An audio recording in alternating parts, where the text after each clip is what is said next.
Hey guys, it's Rich. This is random. I don't usually add bits of audio before the Conan introduction, but during the recording of this pod, we found out that Kevin Green had died. I accidentally clicked on Twitter, saw that I was actually trying to get the cage match of all places. Clicked on Twitter, saw that Kevin Green had died, and you'll literally catch our reaction to kind of our shock, I guess, of hearing that Kevin Green had died because he's been on these shows and he's been absolutely fucking great, man. He's been so entertaining. And we just, I don't know, man. Went to this at the beginning to say that we're gutted that he's gone, and it was so much fun. But yeah, just to let you know that when we're talking about his promo during the show, we didn't know he was dead. And obviously, you'll literally catch our reactions to it later on. I think I'll leave it there, and you got to penetrate. Penetrate in the back, baby. You got to penetrate in the back, baby. Oh, I can see what you're talking. Wait just a minute. Yo, this is Conan. You're listening to World of Wrestling Podcast with Tax and Rich. Boom. Hello, everybody. Welcome to the World of Wrestling Podcast. My name is Rich, and as always, I'm joined by my good buddy, Tax Williams. And living the best life possible in a Tier 4 existence. Yeah, for historical purposes, we live in the southeast of England, and Europe has just closed off its borders to us because there's a new strain of COVID, apparently, that's like, what is it, 70% more lethal or something?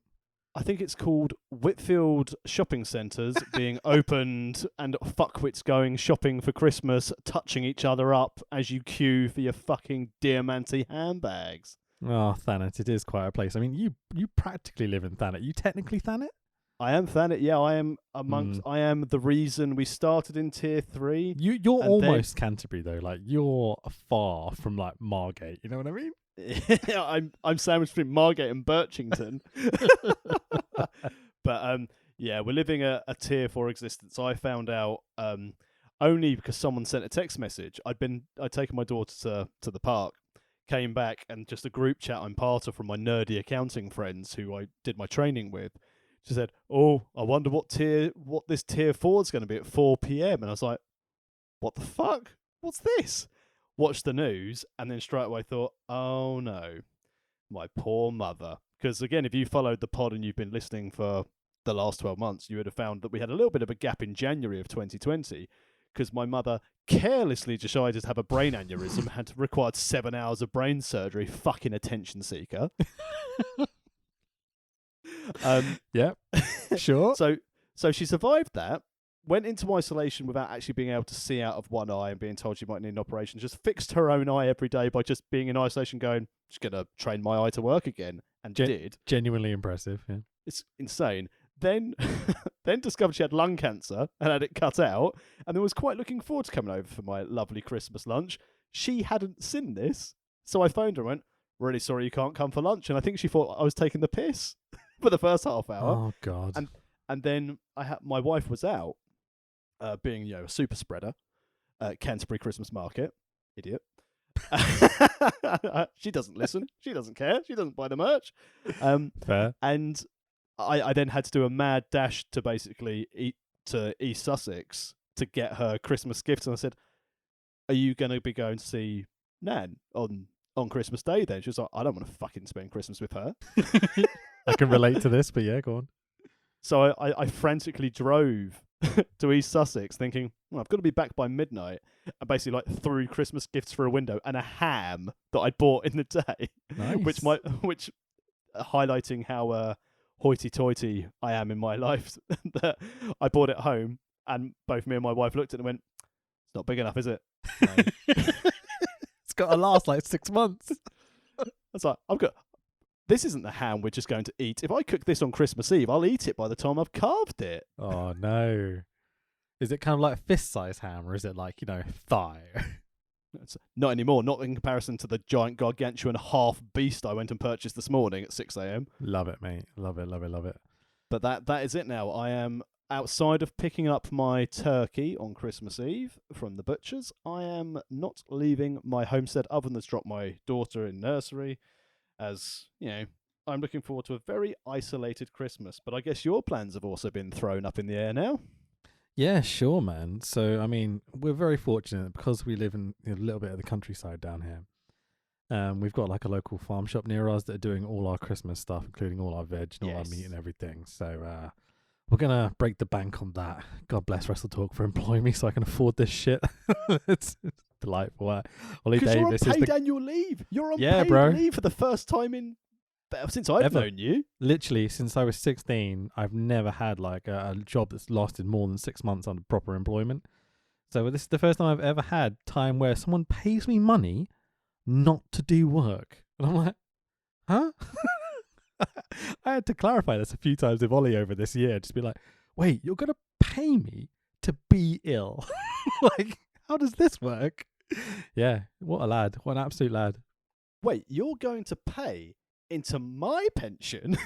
Yeah, Oh, I have to pay more, but you're still going to give me some? yeah. I've got one of Amazing. those things now. I haven't had one of those my whole life. So- I mean, currently, based on current share price and the value of the portfolios, you know, they're all fucking worthless now. But, you know, True. Brexit means Brexit, doesn't it? This is just essentially just a sample view of what no deal is going to be. Like, obviously, we're both based yeah. in the southeast, and I've got a lorry overflow park based near me in Manston. What do you mean, Kent? Well, it's ridiculous. And down by Dover, you know, just let's shut the port for 48 hours. That's actually called Brexit. Boris bit into the fucking bat, and he's the one who spread it. He's the one who was like, everyone's going to Whitfield. Like science fiction movie, let's just release this into the ventilators. That'll get the no-deal Brexit done. Speaking of which, so I picked a really bad time to start watching The Walking Dead. I literally found myself on Auto Trader yesterday looking at like big 4x4s with like places to sleep. I'm like, can I buy a shotgun in the UK still? Is that a thing? I made the mistake, because I mentioned this to my wife earlier. There was a mobile game, I think it was called Plague Inc. And when the first run of coronavirus in Wuhan happened, I downloaded it thinking, this could be quite a fun game. And I basically started, very insensitively granted, that the fictional virus in this game started in China and then sort of grew the development to try and eradicate the world. And as I was doing it, I was like, crikey, if this happened, this could be really bad. And then it got to a part of the game where like a vaccine had been found, but then in the UK, in my game, a second strain was discovered, eradicated the virus, and it took out the entire world. And I'm watching it going, have I accidentally programmed the future of the world on a stupid mobile game? Does this mean that you're like God? I can tell you who is God. Lex Luger. And we see a lot of him at the start of this week's show. That fucking transition, Jesus Christ. Okay, firstly, before we get stuck into this, go to amazon.co.uk, buy a t-shirt, search World of Wrestling Podcast t-shirt. It will come to the top of the list. It's a beautiful CM Punk design, and a beautiful rip-off of the classic CM Punk design. And I can exclusively unveil that there is a new t-shirt design in the works. Woohoo! I haven't shown you yet, so this is kind of news to you, even though I told you I was doing it. You will see the beginnings of the design on our Christmas special episode. La la la la la la la la. Yeah, which we're recording in a couple of days, which will be out Christmas Day, I guess. That's a quick edit for you, but yeah. I mean, we don't really edit the bonuses, do we? We just cut and paste and hope Wait. for the best. What do you think I edit these pods? Like, fuck no. There's big chunks that I'm just like, probably should have cut that, but I'm like, fuck it. Listeners understand. So, we are doing WCW, a Monday Night Show, the 41st episode of Nitro, the 24th of June, 1996. So for me, this episode was a massive improvement from the recent weeks of Nitro we've seen. It's just got so much going on, and the crowd are really rowdy, maybe in the wrong way at times, because this episode also kind of immensely confused me. I'd say 1996 has become an odd timeline, and that's strange to say considering we're in 2020. There is a lot. I mean, we're in Flair country. We're in Charlotte, North Carolina. We're at the Independence Arena, and it seems very much like there are no heels anymore. There are no faces. It's just everyone just does what the fuck they want. But this was certainly, in comparison to the last two Nitros we've covered, this is back to Nitro I enjoy watching, Nitro where it's ludicrous to pod about, and Nitro where there are some wrestlers on here who I like. I mean, we'll get to it in a little bit, but just watching Regal get so fucked off with Public Enemy, it's amazing. Yeah, sure. Just go back to what you were saying about like there being no heels and kind of no faces as well at times. We're going full attitude era on this show. This is anti-heroes. This is the crowd are there to have a fun fucking time. They're not here to play along. They're here to be rowdy and insane like all fucking night. They are not playing the role of the 12th man, essentially. They are just going to do what we want. We'll cheer Flair and whoever the hell we want to. Absolutely, man. So as you said, we're in the Independence Arena in Charlotte, North Carolina. We are 6K people, super no vacancy. This building is sold the fuck out. Almost like they found the right territory to do this in. Exactly, man. This is obviously broadcast live on TNT. You watched it on the network. I'm assuming you did as well. Yes. Commentary is exactly the same as it was last week. We start with Larry Zbyszko and Tony Schiavone. I still can't get it. He said it differently on this show. I swear he said it differently on this show to how he said it before. But fucking hell, who cares? And the second hour is Bobby the Brain Heenan swaps out for Larry Zbyszko. So Tony Schiavone, Tony welcomes us to the show. You are looking live at a capacity crowd. Facts. And World Championship Wrestling. Coming to you from the Queen City in the South, Charlotte, North Carolina. For 2 hours of live WCW Monday Nitro, only on TNT. Again, it's a super generic intro. He's not putting over the storylines or whatever. But it's good, and he gets his words right this time at least. There was certainly no fluff. There was a lot of pomp, but there was certainly no fluffing what he was going to say. And yeah, it's already seeing how hyped and pumped the crowd are for this show. You could tell just based on the fans in attendance, this was going to be good because they were going to make sure it was good. Yeah, absolutely. If they're not going to buy into the storylines, they're going to have a fun time. This is a riot the whole night. So, Tony Schiavone, how many times can I pronounce it differently? And Larry Zbyszko tell us Bischoff is not here again tonight and that Bash at the Beach is only a few weeks away. Larry's monologue here is Caesar-esque. He is the best. I love Larry Zbyszko. Outstanding. Again, even if you've got the network, just go and watch it for this intro because it just sets the scene of what we're going to be covering for the last 3 episodes of this pod. Mm-hmm. Yeah, it's literally like Caesar's last speech in Shakespeare's Caesar. Is it called Caesar? Caesar and Cleopatra, whatever.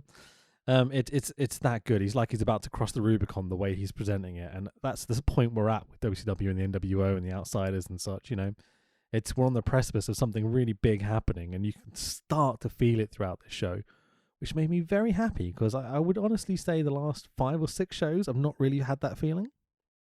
You could tell going up to Great American Bash, they were doing filler for the Nitro before it, and the post Great American Bash Nitro, which we covered on the last episode. Check it out in our archives at worldofwrestlingpodcast.com. It was the case that they just didn't have the talent to develop the story. Yeah. And there was just... last week was an absolute nothing week other than, these are the 3. And that's how they finished the show. But straight away, going in with Zbyszko, building up, it's a case of it's an us and them mentality. We're not going to let these guys come here and take over our money, take our fame, our fortune. And it was, it really pumped me up watching it. It was great. Yeah. As they run through what's going to happen tonight and the things that they know about, the crowd immediately are just like, we want Flair. We want Flair. Like the whole fucking arena is chanting this. Like we're cutting to whole Nash Bischoff incident, Big Meng and the little Meng, and Meng's like, what? And the crowd are just like, we want Flair. We want Flair. You got to remember that Flair is meant to be a heel here. I mean, we've had it over the last few episodes where we've had Arn and Benoit as the heel horsemen getting cheered. So it's about time we have a full 4 horsemen face turn. So Schiavone and Larry send us to WCW's team for Bash at the Beach. So Gene backstage with Macho, Lex, and Nash. That's not the right name. Lex, sorry. So Macho, Lex, and Sting. All in matching Sting paint. This for yellow unity. And green stuff. Yeah. Lex and Sting have got their ugly as fuck tag straps. Macho starts to talk and then just kind of wanders off. And he's like, where you going, bud? We're not done. Has Luger been defeated for the other shitty TV belt? Because he didn't No, I have don't it with him, think so. did he? Hang on, let me. I've got notes. I've still got title holders, so let me just check this. No, Luger is just the television champion. He just forgot to bring the fucking belt. He does Similar quite to how he forgot which promotion he fucking works for today. he does quite regularly just not bring his belts with him wherever he goes. Like, he's been to the ring a few times without taking any of his belts. He could be Lexi 2 belts. We'll get to that thing you mentioned in a second. So a clip of Sting slapping Hall while Sting is still cutting the promo from like 5 weeks ago. Sting tells us Macho is frothing at the mouth, and so's the package, and so is he. And then Lex talks. I'm going to clip this in, okay, but I'll say it first. We're unified as a team. So far, so good. WCW. Fucking hell, Lex. Sting immediately corpses. Lex continues. Stands tall. So when he's saying WCW, he's just trying to like pitch the website or something. He basically knew what the future was going to be. It's a case of, like the ECW, we're going to have WCW. Like WWECW. He's nailed it. He's got the gimmick. Everyone went, what should we call our version of ECW? Remember back when Luger called our promotion WWWCW? I mean, fuck me. This was pure gold Luger from the first promo. Gene earning his first of 73 appearances on the show.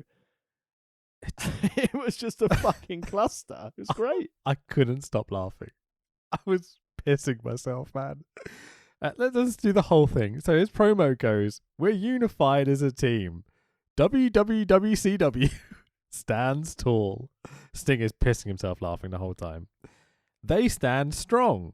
They say it's where the big boys play. These are going to find out what a war's all about, 'cause we're all a paint. We're unified as a unit. 'Cause we are the very best. Isn't that right, Stinger? Sting somehow manages to pull himself together to carry on with his promo, but fucking hell, man. Lex is so funny. I don't even think that Sting was expecting to be thrown back him. I believe Luger thought, I am dying here. and essentially they tried to do it like Rumble 92 with the tell him perfect, and Luke was like, tell him Sting, and Sting was like, fuck. He literally does a look down, a look back away from the hard cam, goes, okay, and then just starts talking again. Sting is the ultimate professional here. He does such a great job. Even Mean Gene is kind of like occasionally like looking downwards and kind of like almost corpsing. Oh, it's so funny. Well, if we wanted promo class, as I stumble on my words and clearly fail a promo class, That's fine. It's a podcast. Who cares? who else could possibly add to this fine array of technical podcast and promo mastery? That's right, it's a jacked up Mikel Arteta with Rick Steiner. I hate you so much. So here comes Scotty. The Steiners stroll into shop from out of nowhere. They must have literally been standing right next to them, but they're like, oh, whoa, whoa, whoa, as the Steiners step into shop. I also applaud. Well, that's it. They stepped into the shot. They've clearly never worked TV or theatre before, with their back to the hard cam, blocking the view of half the talent. It gets even worse when the next appearance comes in. But bloody hell, Steiners, turn and face, lads. Yep. I mean, then the Harlem Heat walk directly from where the camera is, so directly in front of Lex and Sting. So they must have been watching them cut this promo the whole time, probably trying to corpse Lex. You know what I mean? They're definitely fucking with him, you'd imagine. But there's lots of shouting as all these three tag teams shout stuff at each other. Rick Steiner got a big laugh out of me here because he starts facing off and kind of doing like a comedy, like, I'm gonna get you sort of fighting stance. It's really funny. Put up your Duke, smear, see? Oh, it's just this Lex. Oh, I love Lex so much. In that, he makes me laugh because he's shit. Anyway, we jump to our first match of the evening. the Public Enemy, not the good ones, of Johnny Grunge and Rocco Rock versus the Blue Blood combination of Lord Steven Regal and Squire Dave Taylor, accompanied by Earl Robert Eaton and Jives. Oh, you forgot to mention that Public Enemy were accompanied by a really long chain. Yeah, so firstly, the Public Enemy don't get their WCW music, they get like WWE Network bollocks. Got pyro, though. They did. But then they cut to a picture-in-picture where I don't know whether this is like, you know, TNT's production just fucked it up live on the day or whether WWE have cut it. But there's about more like 10 seconds where the audio is completely cut of them talking. But then they go, bikinis! So I wonder whether they said something they weren't allowed to say on the WWE Network, you know? Yeah, this because, you know, bikinis, bash at the beach. Yeah. I imagine there was some massive misogynistic kind of promo here, but maybe we'll find it one day. Now, I didn't notice if they got this into the commentary in the match because I was too busy being disgusted by the fact that Public Enemy have a fucking contract. Yeah. But apparently, the reason they have a dog collar is because they're going to be having a double dog collar match at the Bash with the Nasties. The Nasties, not with the Blue Bloods. No, with the Nasties. Oh, okay. I heard them mention it on commentary. I didn't hear them say the Nasty Boys. Yep, they're going with the Nasties. But they didn't mention a double dog collar match. Because their last match was so good. I can't wait to see another one where a guy from each tag team attached by the neck. That's not going to be confusing at all, is it? Or safe. Jesus Christ. Someone might die. It might be interesting at least. I mean, in fairness, Public Enemy did their best to be murdered by Dave Taylor and Regal through general rage and frustration in this match. Yeah. I mean, Regal is the best. He like takes the piss out of them by doing their own dance, then doing his own kind of comedy dancing. He's fucking hilarious. And the Blue Bloods heel work is genuinely brilliant. The way like they both bail to the outside and then hug each other and the crowd like going, what is this what men do? You know? It's a different time in 1996. Those men are hugging. What are they up to? Gay! It really is, man. The crowd chant USA a lot because, you know, Brits. There is a moment where Larry Zbyszko sums up Regal's gimmick perfectly. Again, Zbyszko is becoming more and more of a standout for me on this show.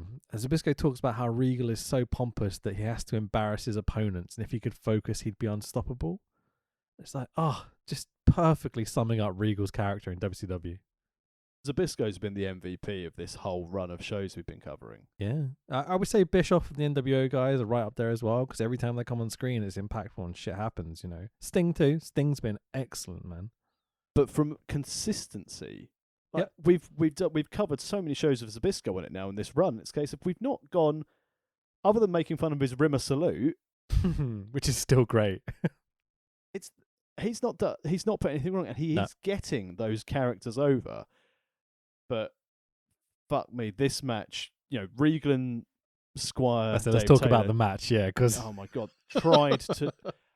I'd say probably gave Public Enemy the best match of their life, and it was still shit. It's two elite level wrestlers with great characters, working their gimmick, working the crowd, and two stunt show fucking douchebags.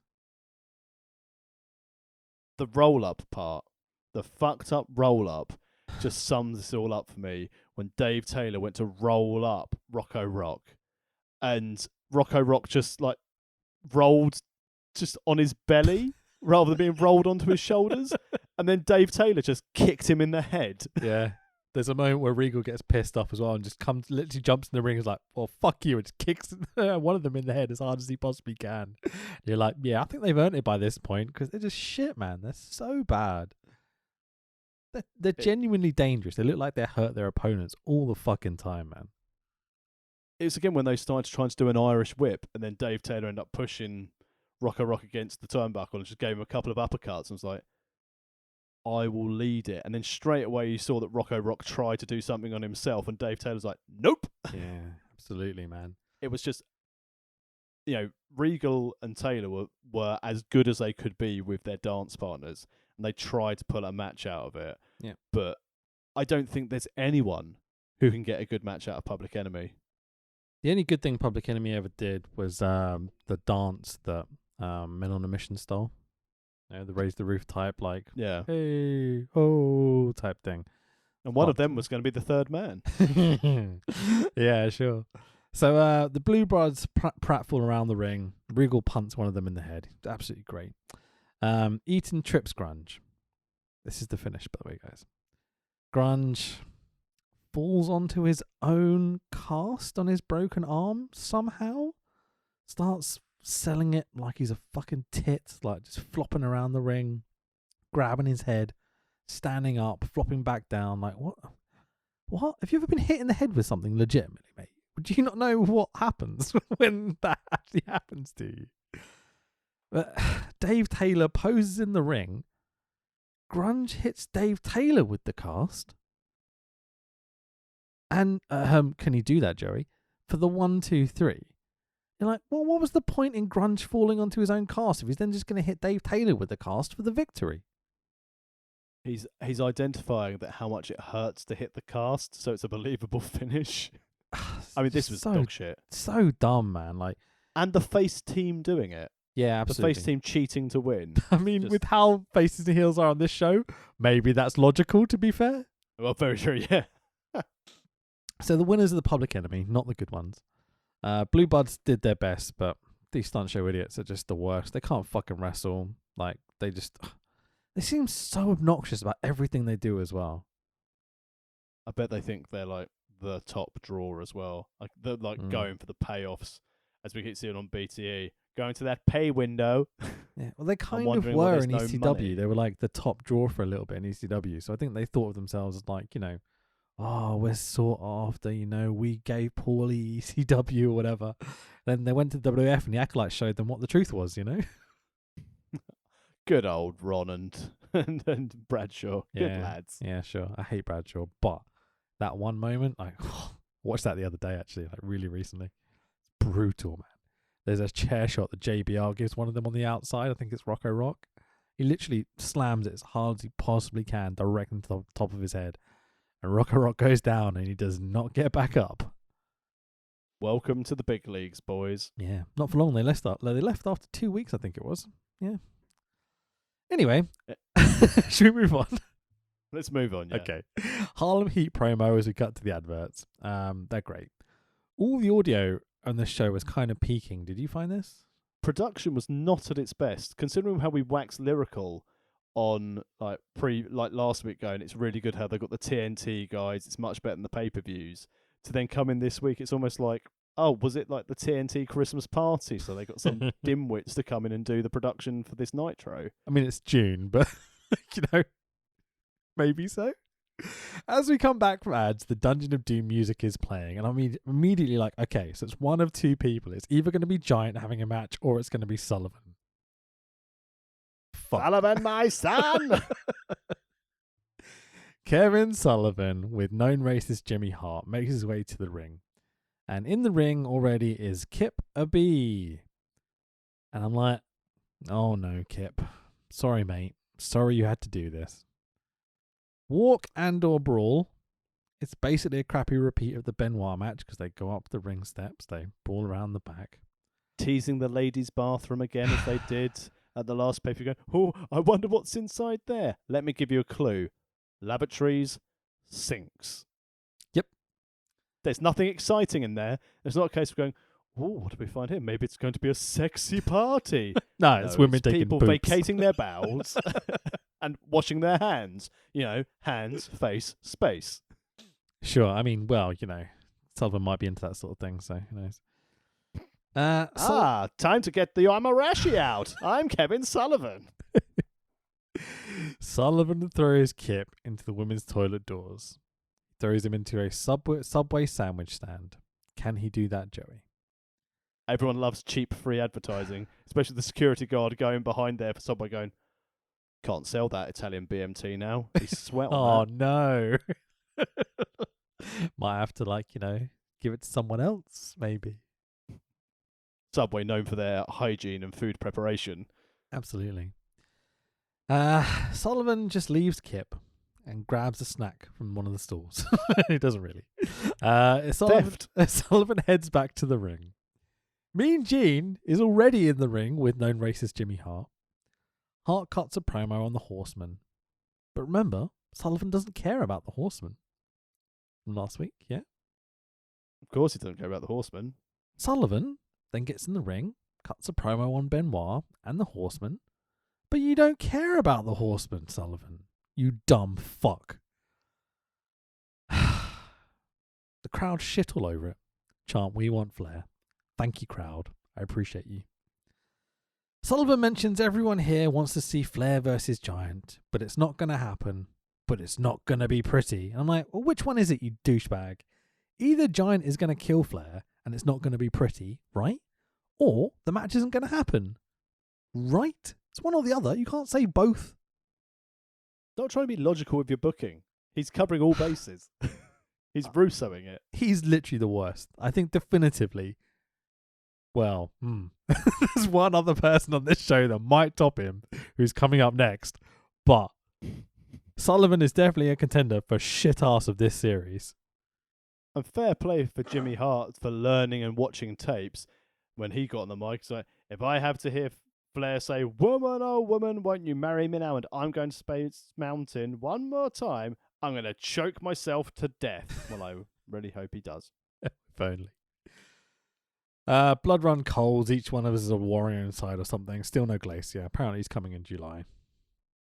We're going to miss him, aren't we? It's a real shame. I'm getting sadder and sadder every time one of these promos plays because I feel like we're not going to see it, you know? Although I feel we've seen peak Glacier by watching these promos. I think we'd just be disappointed with anything else. Facts, yeah.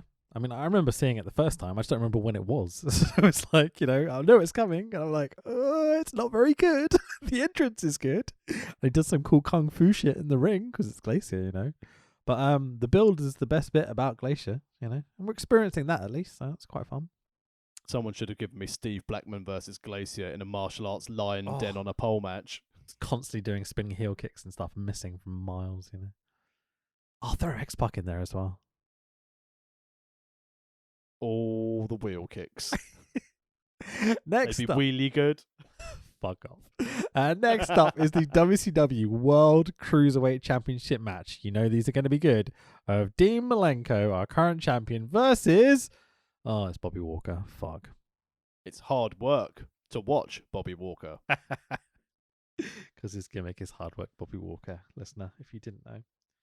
I'm going to least quickly when mute Darren myself Young- and blow my nose, so talk to the people. Go for it.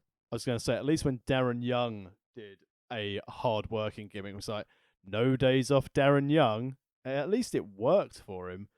But, you know, Bobby Walker, he's got a hell of a lot of confidence in himself. Like, he's an indie-level worker at the time where WCW are really kicking off. I think he's the only person And- that does, but yeah, go on. And I'm pretty sure shortly after this, when he doesn't get over, we've said this, I think, on a previous pod. Didn't he go and sue WCW for discrimination because he didn't get over? Yeah, that's what you said last time. I haven't looked it up, to be honest. But Maybe I'm just making up an elaborate lawsuit. it's okay. Allegedly. So, yeah, this is the same Bobby Walker lad that was botching a few weeks ago, right? Bobby Botch. Good stuff. Commentary put over there will be a number one contenders tag match later on and some other stuff. They're putting basically over everything that isn't this match for about the first 3 or 4 minutes of it. This is like the cool down match after that fantastic display from Kevin Sullivan. Yep. Commentary tell us Malenko will be defending the cruiserweight strap at Bash at the Beach. Good stuff. You know, we've had Malenko. We've got a certain Mr. Eddie coming back later on this show. We've got, you know, all these great cruiserweights coming in. Who's he going to be defending the belt against? Disco Fever! Disco Fever! Disco in fucking Inferno. Why? Fucking why? Disco has done nothing but lose, right? And not cared about losing. So why does he get a title shot? Fuck this company. Also, not to be, you know, judgmental, he doesn't look like he fits the cruiserweight weight bracket. He does look a bit swole, yeah. Is it just me, or does he constantly look like his face is immensely swollen? That or melted. Yeah, like he doesn't look comfortable in the face region. Like from I a think man that's Gilberti basically has a spitting image face. like this is going to sound a bit weird because I broke my nose 6 times. I think I've mentioned this on the pod a few times. Hence why occasionally I sound a bit like I'm bunged up, because my sinuses are just fucked basically.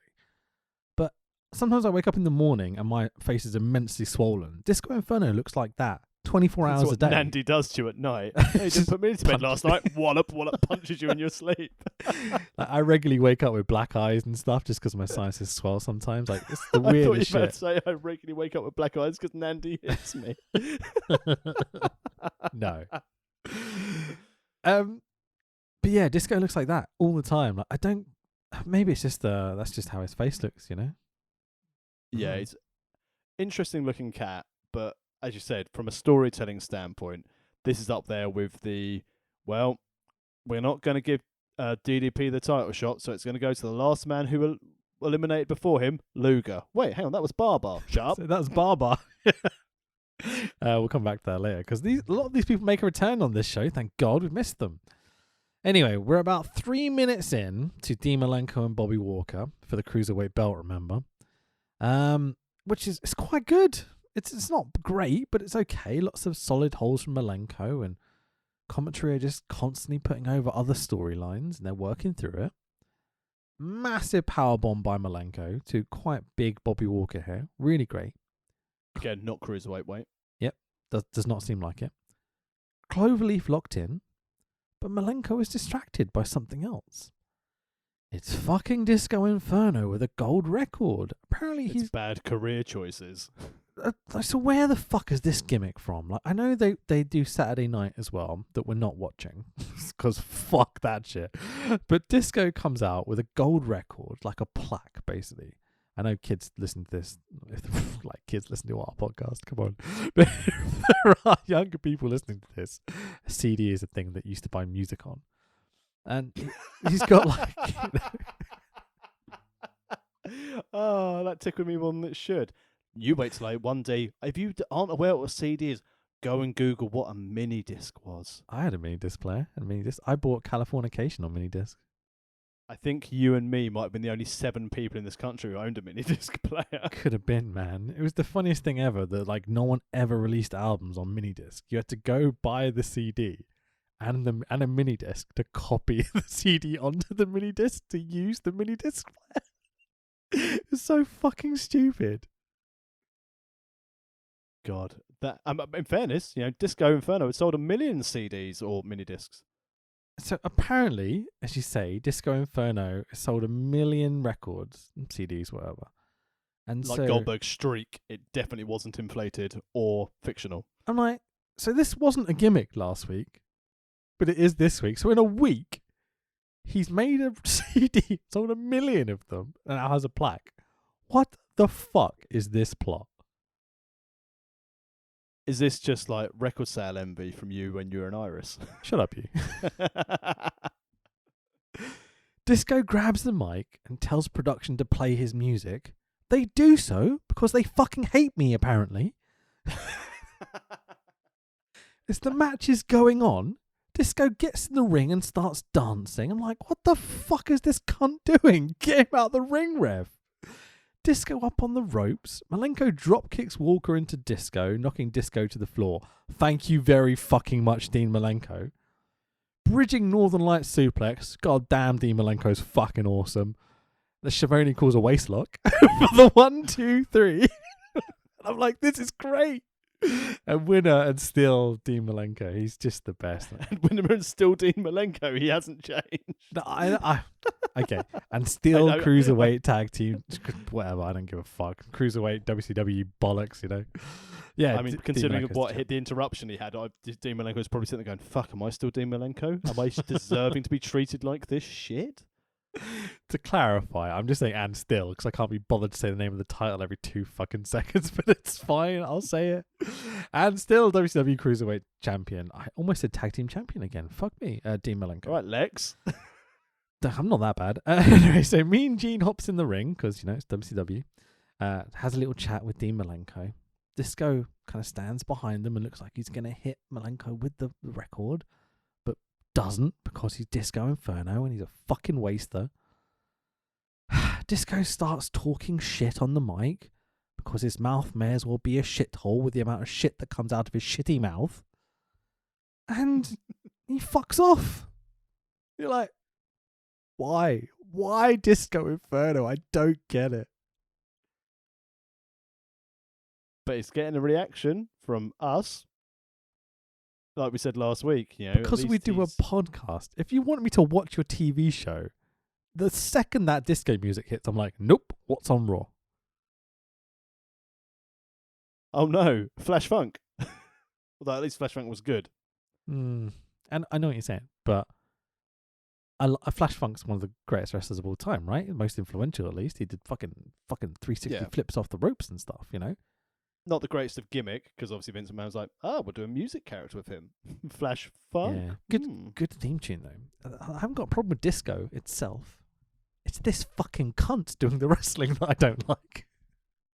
That's my favourite quote of the pod so far. I don't have a problem with disco, just this cunt.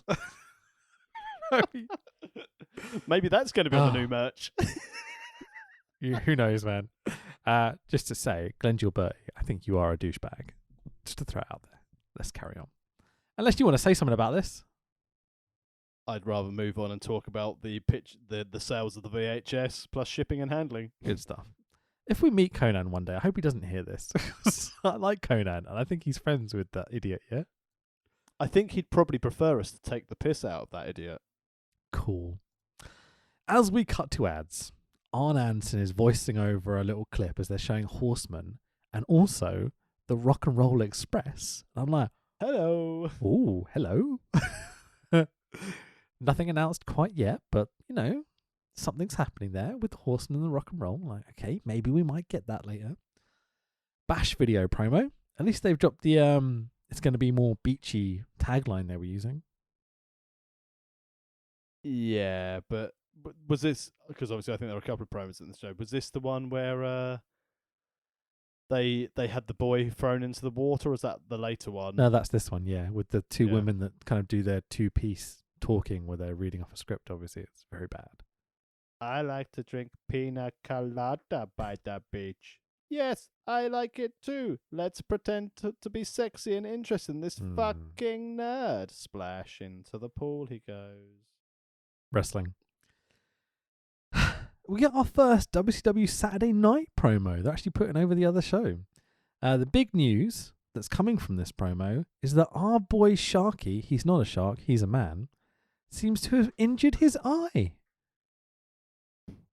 Poor Sharky. He's got like a big head tape thing over his eye. He did get a sock of coins smashed into it last week by Bubba. I forgot about that completely. Holy shit. That did happen, didn't it? Yeah.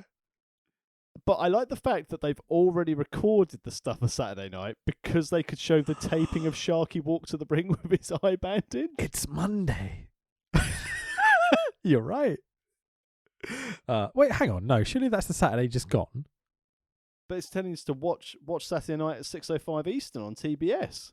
And we're going to be seeing Sharky in action. Hang on. No. Surely they're saying, look, this is what happened last Saturday. You should definitely watch next Saturday to see what happens. No, because they're promoting Sting, Luger, and Savage going to be in a big 6-man. Rey Mysterio is going to be in action. It's going to be Robbie Eaton versus the Shark. Takes on Shark, which goes to how bad it was, because he's not a shark, he's a man. Fuck this company. But it's not one you want to miss. True, absolutely true. So, next up. Holy shit, Tax. It's the rightful Lord of the Ring. Cue the music. I'm gonna splice it in here. I can't be fucking play it right now. The rightful Lord of the Ring, the Barbarian, making his return versus making his much anticipated return, Eddie Guerrero. Oh, buddy. When I saw it was these two wrestling each other, I was like, yes, please. Styles make matchups, and this was good fun. Yeah. This is the I didn't say it was good, I said it was fun. This is the first time in the night that I start to get like a bit with the crowd. They're just not playing along here. Well, Eddie and Flair had a match a couple of weeks ago, so they gotta hate Eddie. Yeah, I mean, we are in North Carolina, I guess, but, Eddie comes out looking awesome in his red and white and sparkles. Moustache, power mullet, but the red and white, the colour of the 13-time Premier League champion, 17 FA Cups, fuck you, Tax. Yeah, 13 league titles, you've only won 2. You may be top of the league, but you still ain't got 2 prems, so fuck you. And also completely shanked against Leicester at the weekend, so, the less said about that, the better. Oh, I can't talk about football. Look at my fucking team right now. Jesus Christ. I'll tell you what, probably there's not many people that are going to listen to this and watch the Wrestle Talk Christmas episode. So part of the episodes, we do a Secret Santa, right? And Jen, who's our lovely head of our moderators for our live streams, was my Secret Santa. And she bought me an Arsenal flag. Because obviously she doesn't know much about me necessarily, but she knows my socials and she knows I scream about the Arsenal on it quite a lot. And my response was to take it and be like, well, that can go in the fucking bin. I felt so bad about it. I messaged her 10 times afterwards, being like, I'm so sorry. I really appreciate it. She's also an American, so she didn't get what I was talking about. Oh, no. I was like, oh, no, fuck. I'm just a dickhead, apparently. So there we go. Not going to be invited back to this Secret Santa. This can be your last paid leave at Christmas. First time my face is on camera for Wrestle Talk, and I did that, and I was like, maybe I shouldn't be on camera anymore. This is not for me. So hang on, this is more important than the crowd being shit. You're making your facial debut on Wrestle Talk. Don't put it like that, Dax. I deliberately did it that way for fun. I'm not hanging out with Brad Maddox. The Wrestle Talk Bukake took place over your Arsenal flag. The way they're playing at the moment, mate, that's all they're worth, so fucking hell. Yeah, no, my face is going to be on screen for a brief moment in our Christmas video. So did you partake and did you use your Manscaped shaver to make yourself look suitably? They don't sponsor this groomed? podcast. Don't name check them. They've got to pay for that privilege with our 10,000 views, mate. Listens, whatever. Yeah, what is our discount code for that Manscaped thing? Eddie genuinely seems hyped and refreshed after his time in Japan, winning the Super J Cup. Let's go, Eddie. Eddie hops in the ring, looks to the crowd, and they're practically silent. And you can visibly see Eddie go, oh yeah, this is WCW, isn't it? This isn't Japan? Yeah, it's almost upsetting. To me, I wonder because he hadn't been on since Flair, because that was his last match in this run, wasn't it? Then he's off doing the Super J Cup, which, whilst it's Flair country, they know about Flair, they know about the Horsemen, they don't give a shit about anything outside of this area. Yep, 100%.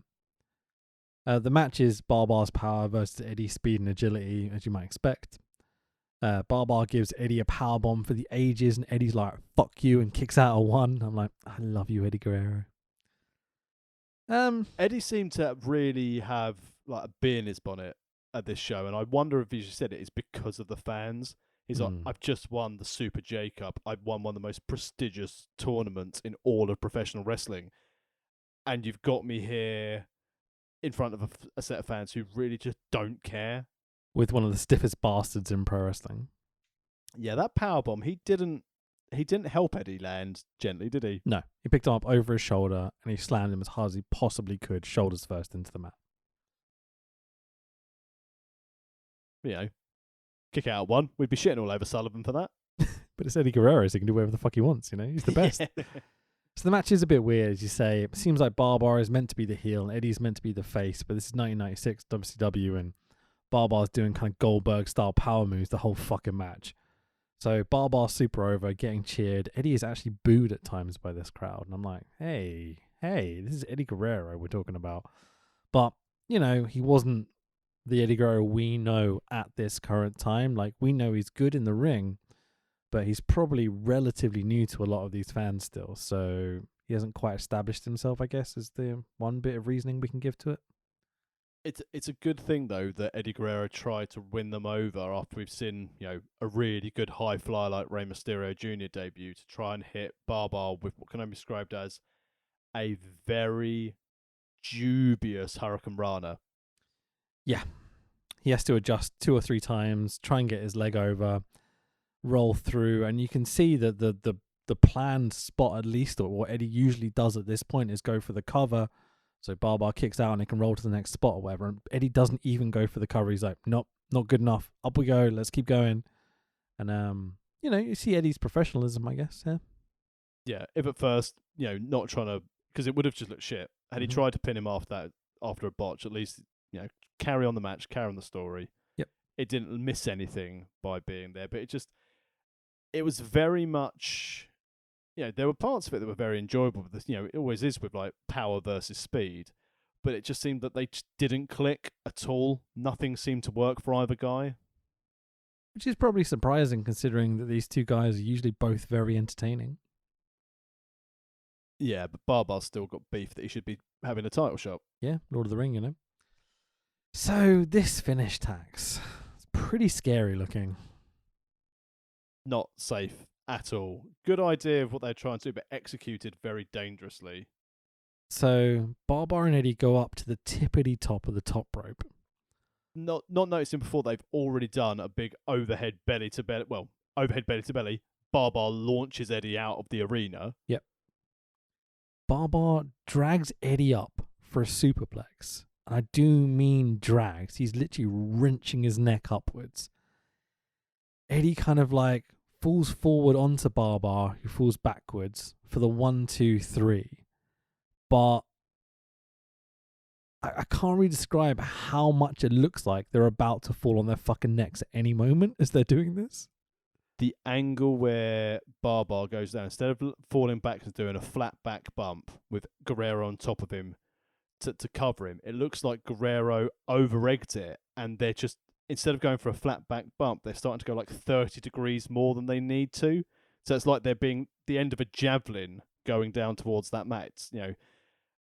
As much as you can tuck your chin, and Barbar did, it's like that did not look like a clean break when he landed. And that's interesting because you are a trained professional wrestler. You know this a lot better than I do. But watching it from kind of a fan's perspective, it looked like to me that Eddie wanted to do it almost like a cross body off the top. So he's going to like just take a step forward, and then Barbar's just going to fall flat back on his flat onto his back, But the way it happens is Barbar goes to do the suplex and then drops Eddie onto him almost. So I from a fan's perspective, from mine at least, it looked to me much more like it was Barbar's fault for not for making it almost too dangerous, Yeah, because where he got him up for the suplex, as you said, that he wanted to try and get it so I think Eddie had a bit of, a small timing difference so he could actually land flat on Barbar so he could land safely. Sure. But I think what happened is either, because you see Guerrero's legs flip over a bit faster than they need to, so they're already off balance before they've even left that turnbuckle. So I think it's a bit, again, as you said, it's lucky it's two people who are very experienced of Barbar adjusting his body to keep hold of Guerrero adjusting for what went wrong. And again, I think it just comes back to what we said earlier when looking at this match. It just didn't click. A lot of miscommunication, a lot of mistiming here. Because, Barbarian is so used to filling in for other people because someone ate some bad fish somewhere when he was an honorary head shrinker.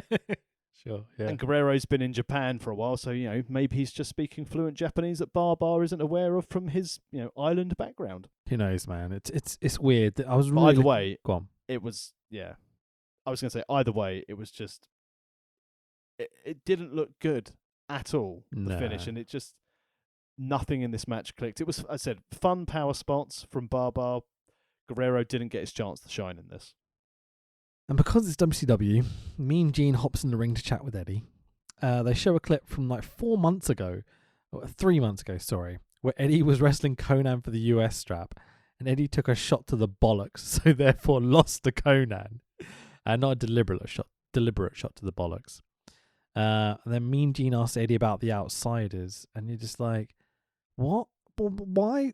Just jump ahead, shall we? They needed to fill to get to hour number 2.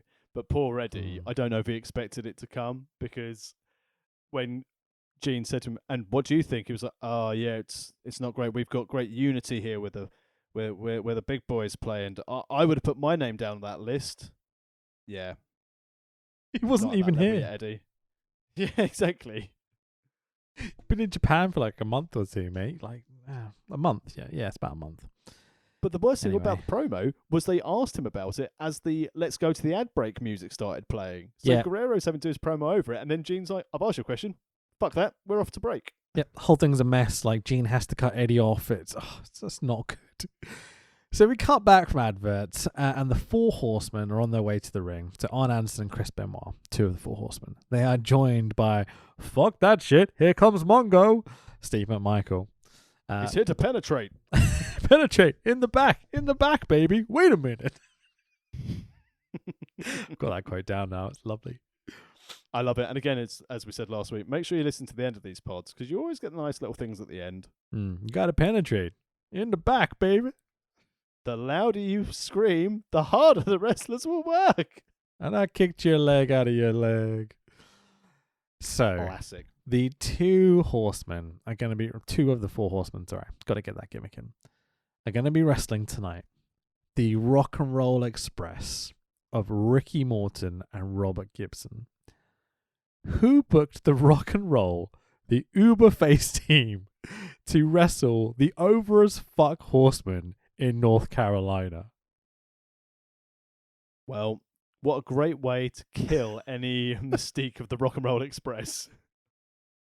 Fuck you, Robert Gibson. Fuck you. The Rock and Roll are some of the I think maybe the best tag team of all time. They're right up there. Like some of the matches I've watched over the last few months or so, fucking hell, they're awesome, dude. But they can't work heel, like at all.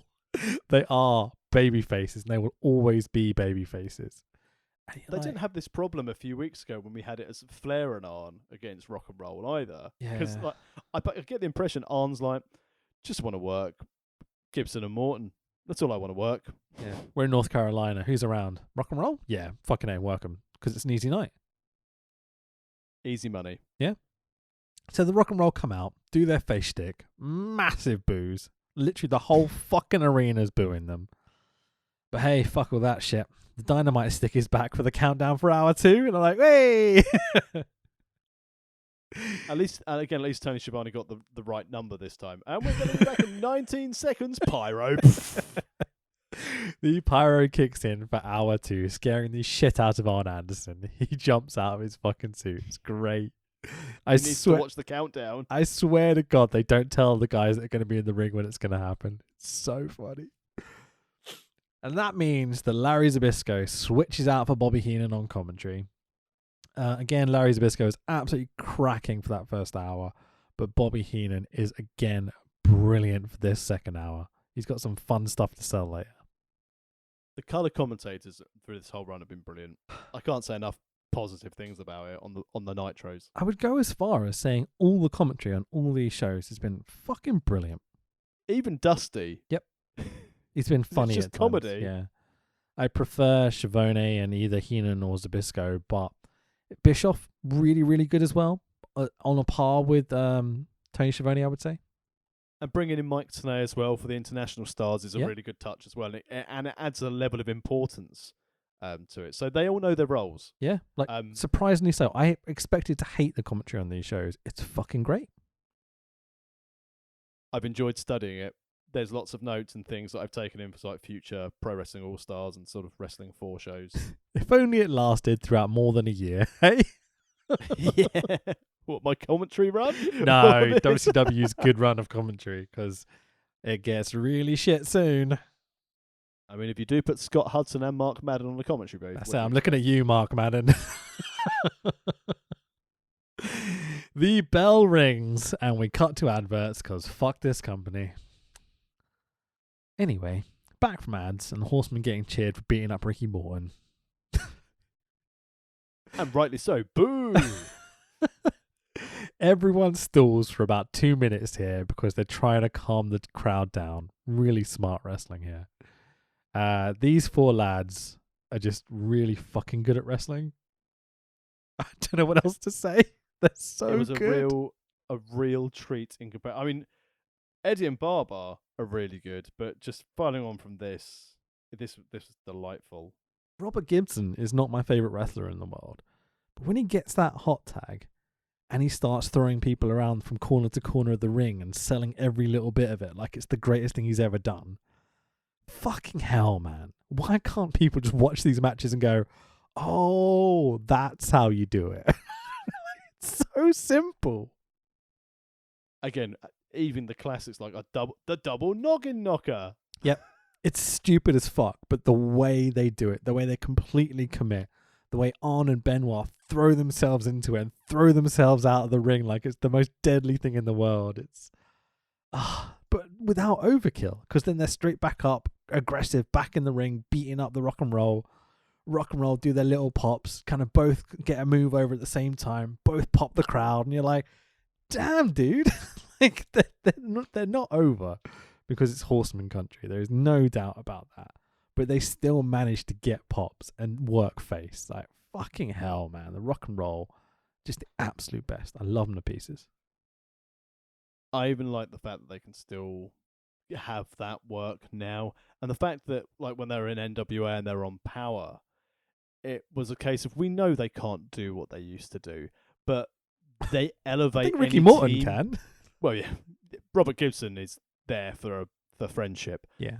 But the way how they can elevate these young tag teams, or even more established teams, because the established teams like, I want to work the Rock and Roll, and they'll make them look good, and they'll sell their moves, and the fans will all play on with it.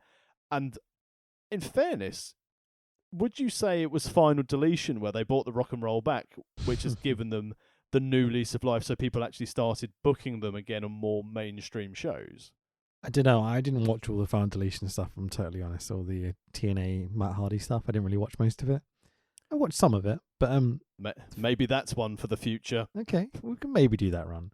We've got some TNA plans in the works, listeners, but we're not going to unveil that yet. Cannot wait. The moment I realised the Rock and Roll was still fucking awesome was when we saw that one of the WrestleMania show weekends where they wrestled LAX. Oh yes. No, actually, was that? It was some. That was the Crockett Cup. Oh, I don't think it was. You know, I think it was one of the random spot shows we watched. Chicago-based company. Oh, AAW, something like that. AAW, where we hated the commentator. Yeah, which I felt a bit bad about because apparently it was only a one-time deal. But whatever. Rock and Roll versus LAX, like what are they called? Ortiz and Santana. Thank Proud you. and powerful now. Yeah, exactly. God damn, that fucking match was good. Whatever show it was on, that match was when I realised that, oh, fucking hell, Rock and Roll can still go. When the Rock and Roll were on AEW relatively recently, before the whole COVID shit really kind of came down our heads, like when they were kind of teasing Rock and Roll Young Bucks, I was like, oh my God. And they had the old FDR involvement with like Tully and everything. I'm like, this is going to lead to something so much fun, but it never happened. And I think COVID shut it all down, really. I mean, you can imagine because of the age of the Rock and Roll, but having FTR and the Rock and Roll would be so good. Think about how good that match would be, because you know they know how to work and work safe as well. So, but just to finish off this match here, Arn locks in a sleeper hold, crowd pop. Horseman cheat on the outside, the crowd pop. Mongo smashes a Halliburton over Gibson, crowd pops for the 1, 2, 3. The winners are the 2 of the 4 Horsemen. Post match, Joe Gomez, runs in. This is the guy that got beat up by Disco last week, remember? Yeah, because he got beat up by Disco, but Joe Gomez was one of the 2 who also got beaten up when Flair was having sex with Mongo's wife in the dressing room. Fair point. Yep. We're finally following up that important storyline. Mongo slaps Gomez around after hitting him with the Halliburton. Here comes Macho, and making his much anticipated return, Kevin Green is with him, and I'm like, yay, awesome. They chase off the heel team of the Horsemen to kind of booze, which is a bit weird, but whatever. Kevin Green shouts, "You want some of me, baby?" He just can't help himself, can he? A one-man pun train. Oh, Kevin Green, man. I'm so gutted what happens later, but we'll get to it. That match was a lot of fun, wasn't it? Beautiful, beautiful match. As you said, anything with the rock and roll involved. And the Arn Horseman Anderson mind. is Like, just it's a shame pure- with the whole Benoit thing. We get it, but go on. It's watching Arn's a delight. Everything he does is completely fluid. I think it's again highlighting how good Arn is. That I think RJ Singh shared something on the old Twitter the other day where it just shows the horseman cheating, Arn doing a beautiful DDT, rolling out of the ring. Just everything he does is seamless. 100%. One of the most underrated guys of all time, and he's rated very highly.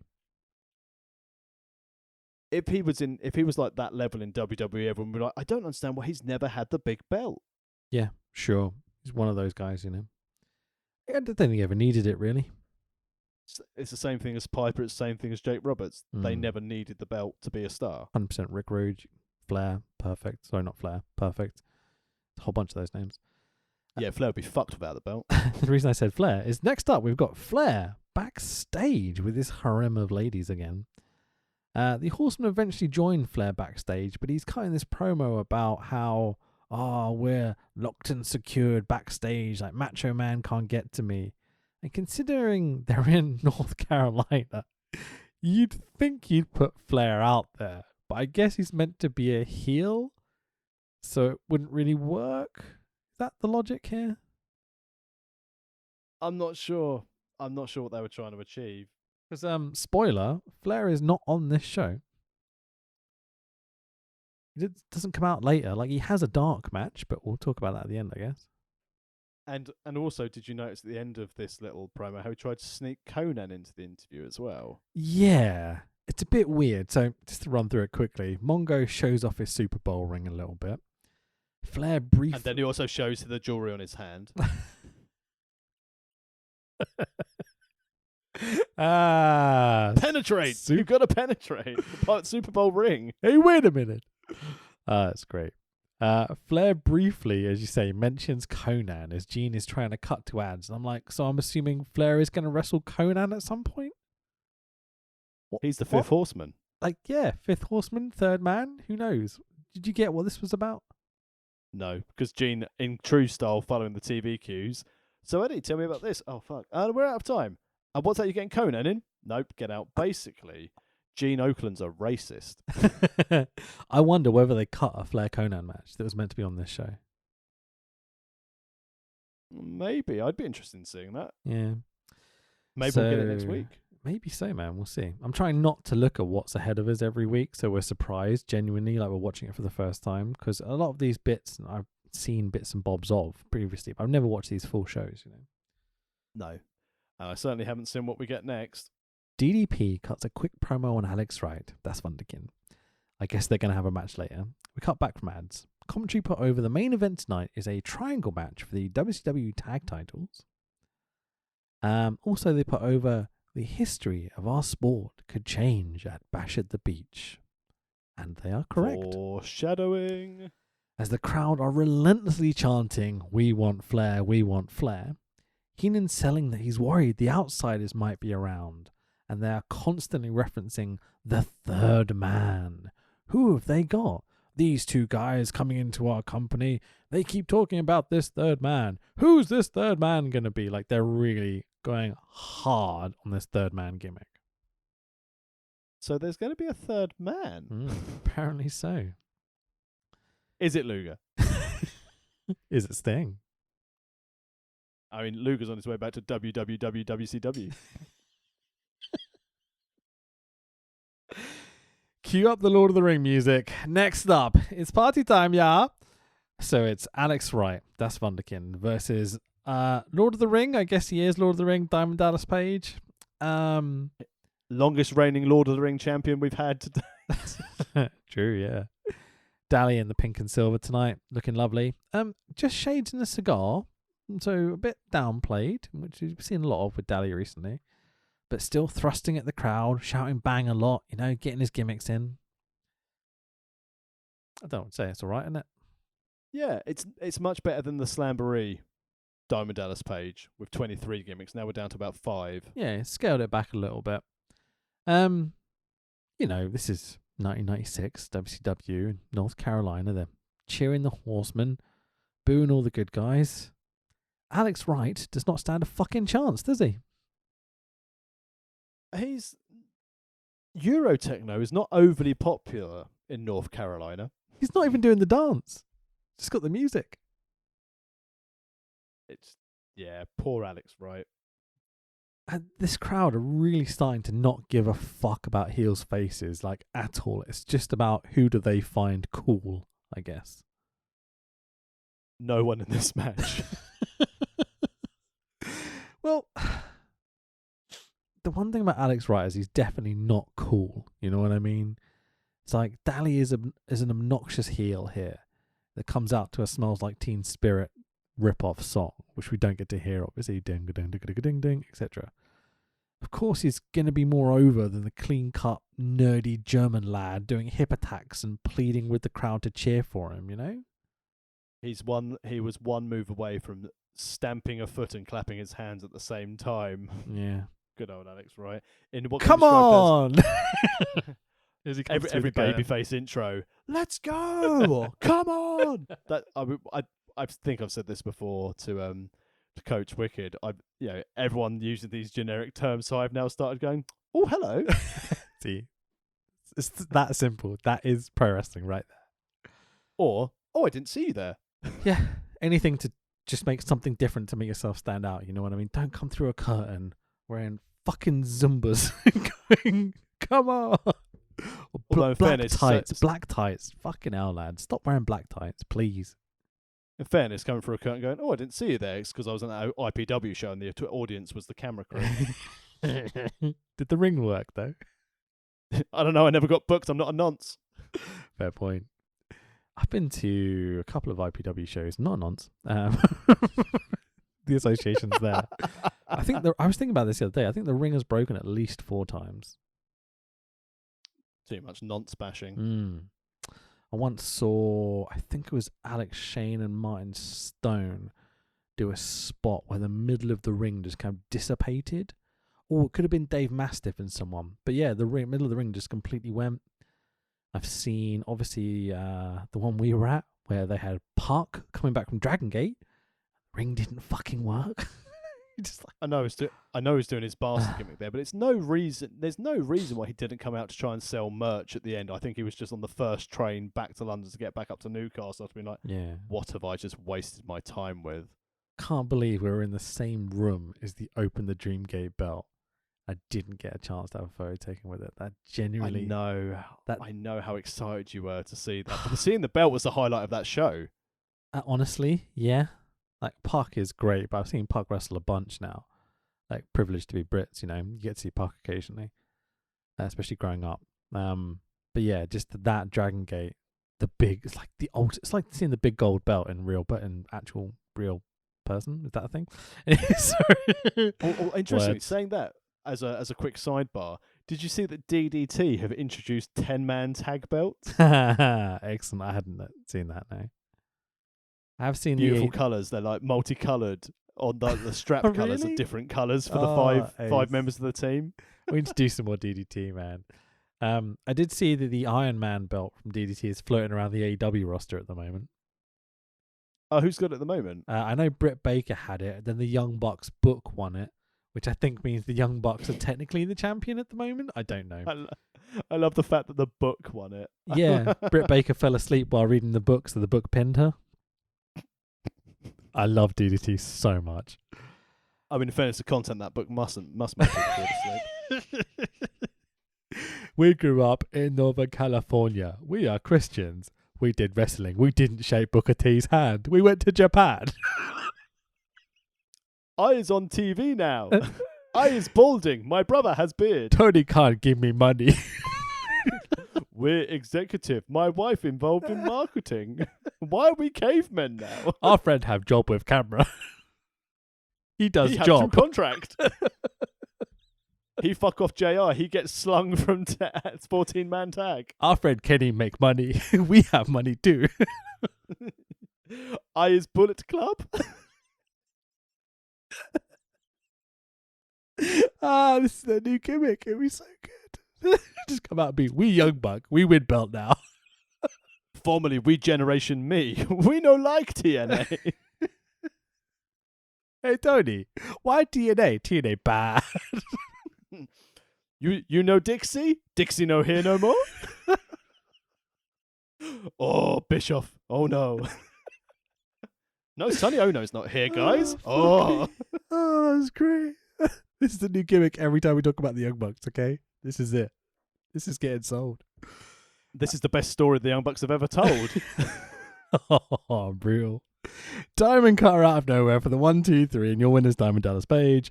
No mission at Lord of the Rings at all. It's WCW, so Gene hops in the ring to have a chat with DDP. Did you get Keith Heenan's coat at the end of this after Diamond Car? Go to your room. It's over.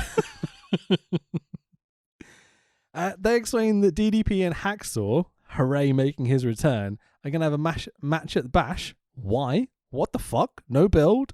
And it's going to be a taped fist match? That's Duggan's speciality, which we The crowd boo them out the fucking arena. So funny. They announce like, oh yeah, we're going to have DDP, the Lord of the Ring, against Hacksaw Jim Duggan. Remember him from Vince's company? In a taped fist match, a pay-per-view. The crowd like, fuck off. Some of the crowd went, tape exchange? Tape traders match? You have Young Buck tape? I see them in PWG. I original fan. I see PWG guy. Super Dragon. Oh. Do you notice that at the end of DDP's promo, he forgot to say bang? So as Mean Gene's doing his thing, DDP goes to leave the ring and comes back and goes, oh yeah, shit. Bang! Fucking great. DDP, you do yoga now? You stretch? Okay. I stretch. Macho promo as we cut to the ads. He tells us he is not the Nacho Man. I'm like, bruh, why even acknowledge it? You're the Macho Man Randy Savage. Fuck those cunts. Was a bit odd for him to do that. He's completely, he's not there, is he? He's not with it. He's lost it, man. Whatever Macho had up until this point, he's just completely lost it. It's sad to see, dude. And considering it's a bit depressing after the whole Young Bucks gimmick, isn't it? Like, can we just go back to doing that? We can't, because we just go down the very bad one-way street. We carry on doing our new favourite gimmick. The thing is with Savage... Me do spot. I see elbow drop. I like elbow drop. Tassels? Go on. Macho. I just don't... I wonder if it's, for him, his confidence was eroded by Vince being like, just want you to be backroom. Want you to be backstage and help us out in commentary and be part of the booking team and stuff like that. I wonder if since that day, Macho maybe started as a man who's been so confident, doubting himself. Yeah, he's gone through the divorce. They're putting on TV. Doesn't look comfortable in the ring. Looks like he's in pain every time he takes a spot. But he does get to work with one of the very best. But before we get to that, blood runs cold into the realm. Each of us is bonds of bollocks or something. Glacier's coming in July, maybe August. Who knows? Oh, Glacier. Oh, Glacier. I just want to see the entrance, bro. I know we can go on YouTube and watch it, but it's become part of the gimmick now.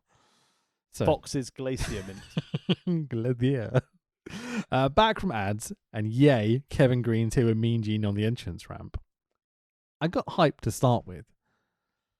Green cuts a tame promo on Mongo, and I'm like, what's happened? Where's our funniness? And then Green says, we're the Carolina Panthers. We're going to kick some ass. And apparently you can't say that on TNT because Mean Gene's like, hang on, buddy. Which is quite funny.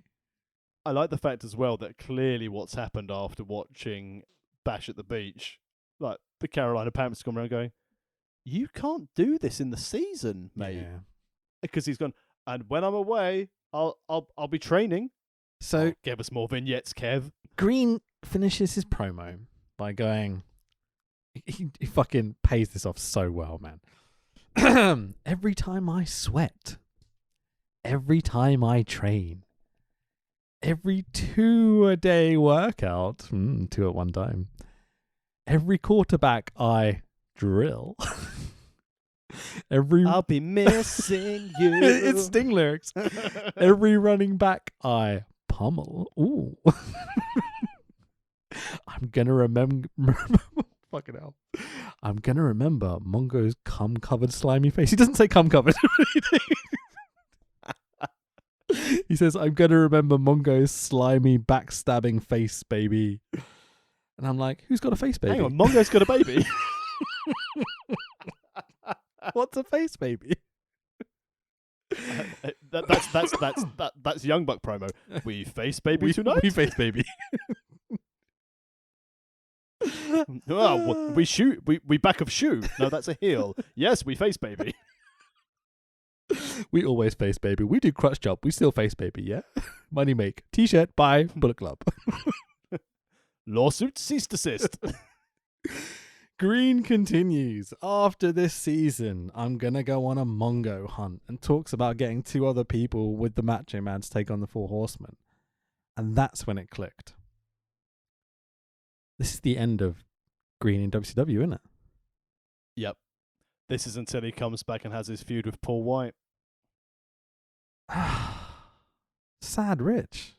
Very sad Rich. I was starting to enjoy it. It's really good. He's really entertaining.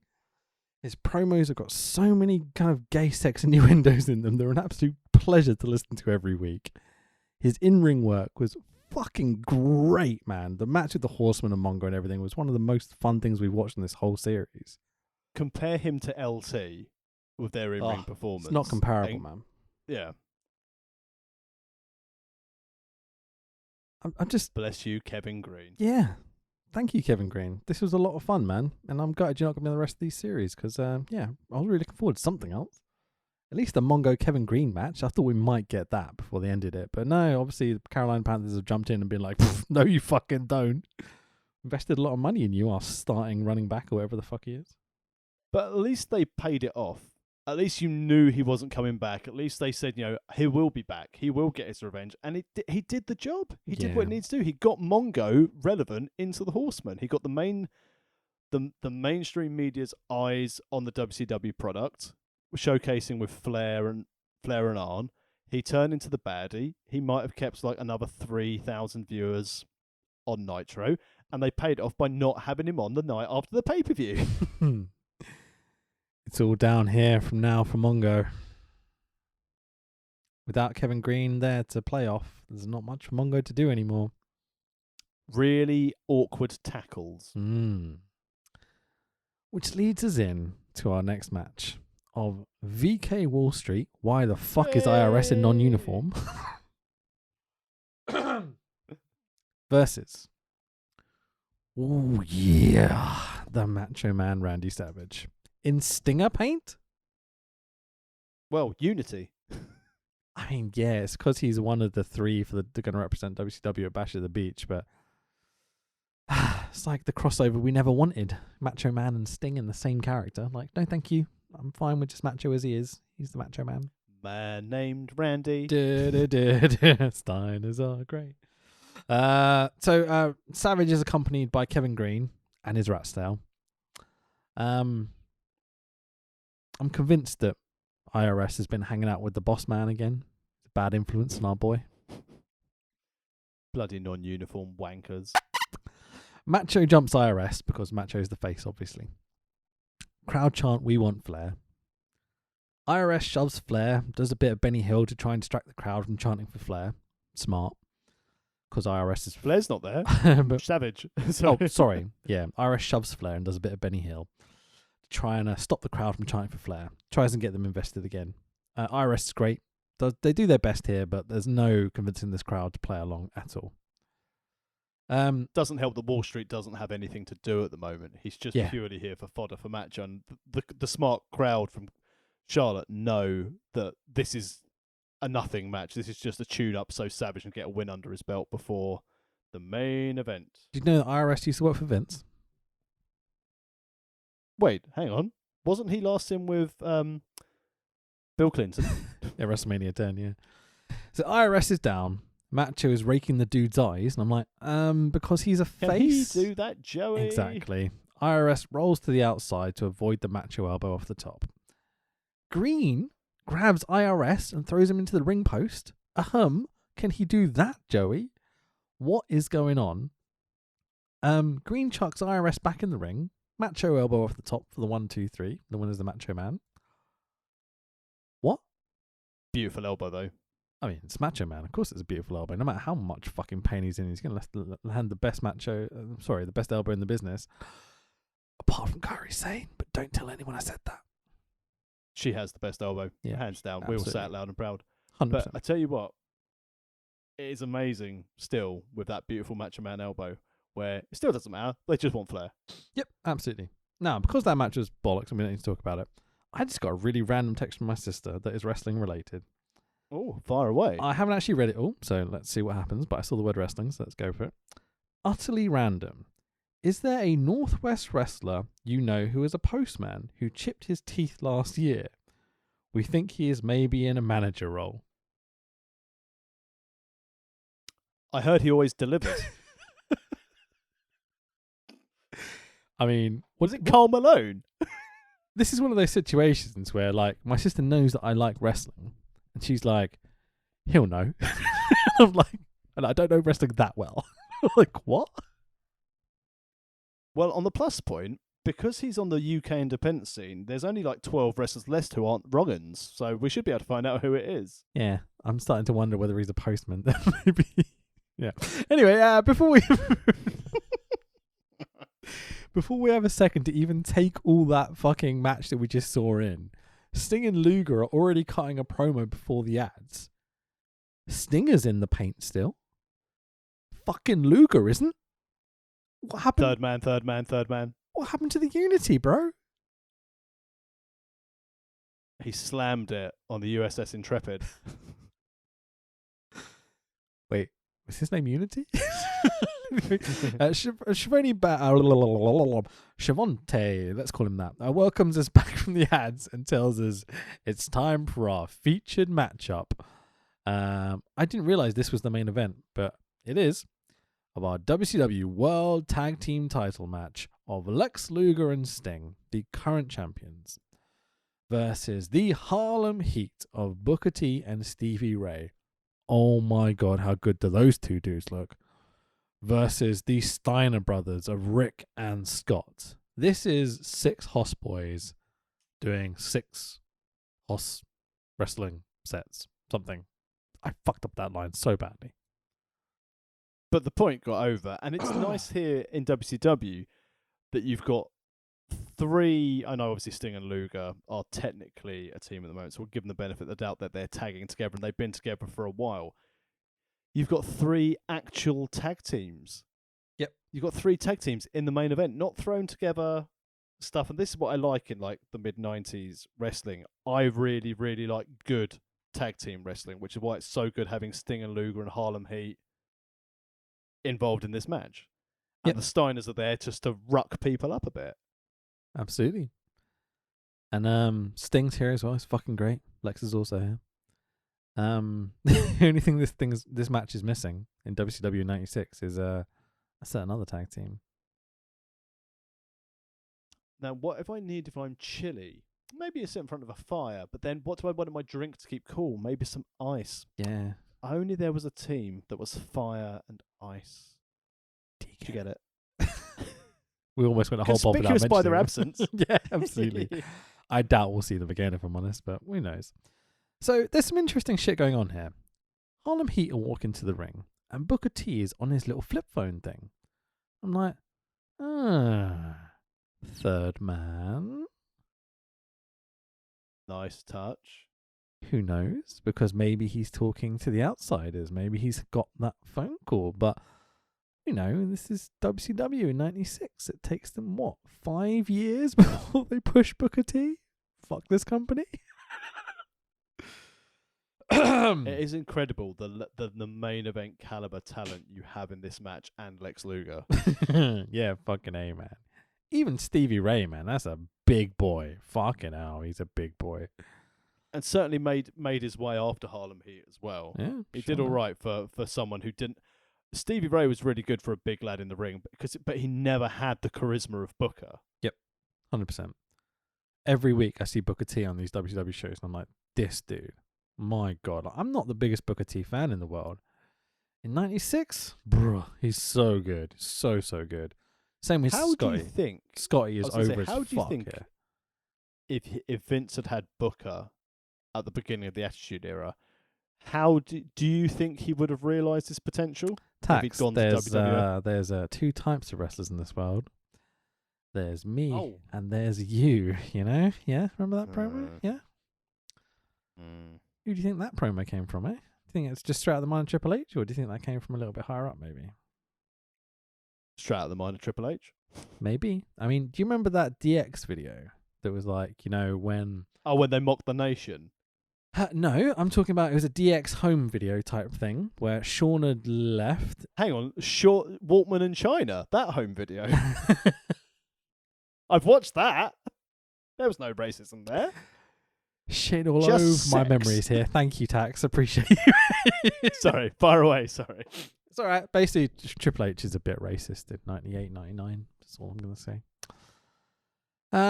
So Harlem Heat come out. Got the whole flip phone gimmick thing.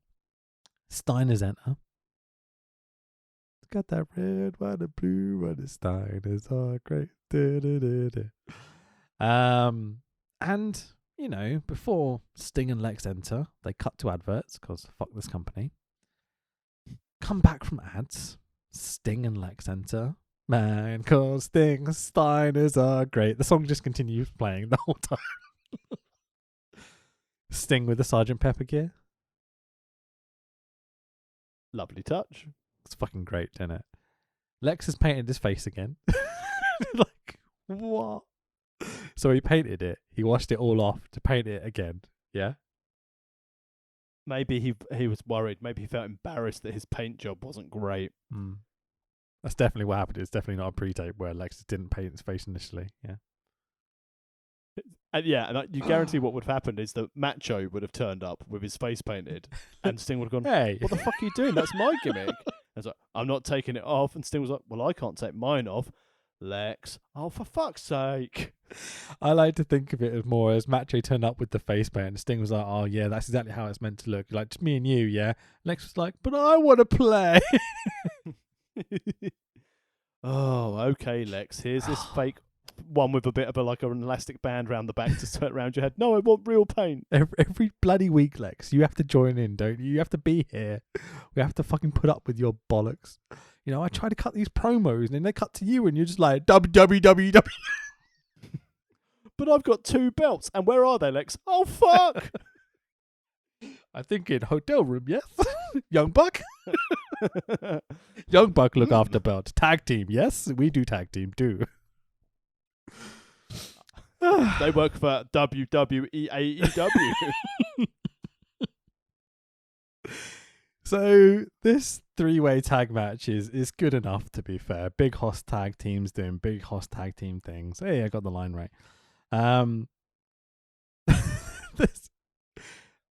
For most of the match, Rick Steiner is literally standing in the middle of the ring on the side of the hard cam. So we're just staring at Rick Steiner's back. Like, It works out. It's a good back. Yeah, sure. Then opposite the hard cam, in the top right-hand corner of the screen, coming down the steps, there's this commotion in the crowd. Commentary starts shouting, upper right, in the crowd, security, there, here they come. Hall and Nash, with baseball bats in hand, finally force their way through the crowd, down the arena steps and out to ringside. They're smacking the steps, the ring posts. And as all 3 teams turn to face the outsiders, now at ringside with these baseball bats, looking genuinely intimidating, cops flood the ring. There's like 20 cops. An amazing sell job here. The cops are literally like got one hand on their pistols. They're like, fucking hell, they are really, really selling this. But in all this commotion, commentary start going, hey, there's been a tag title change. Did you see the tag title change happen?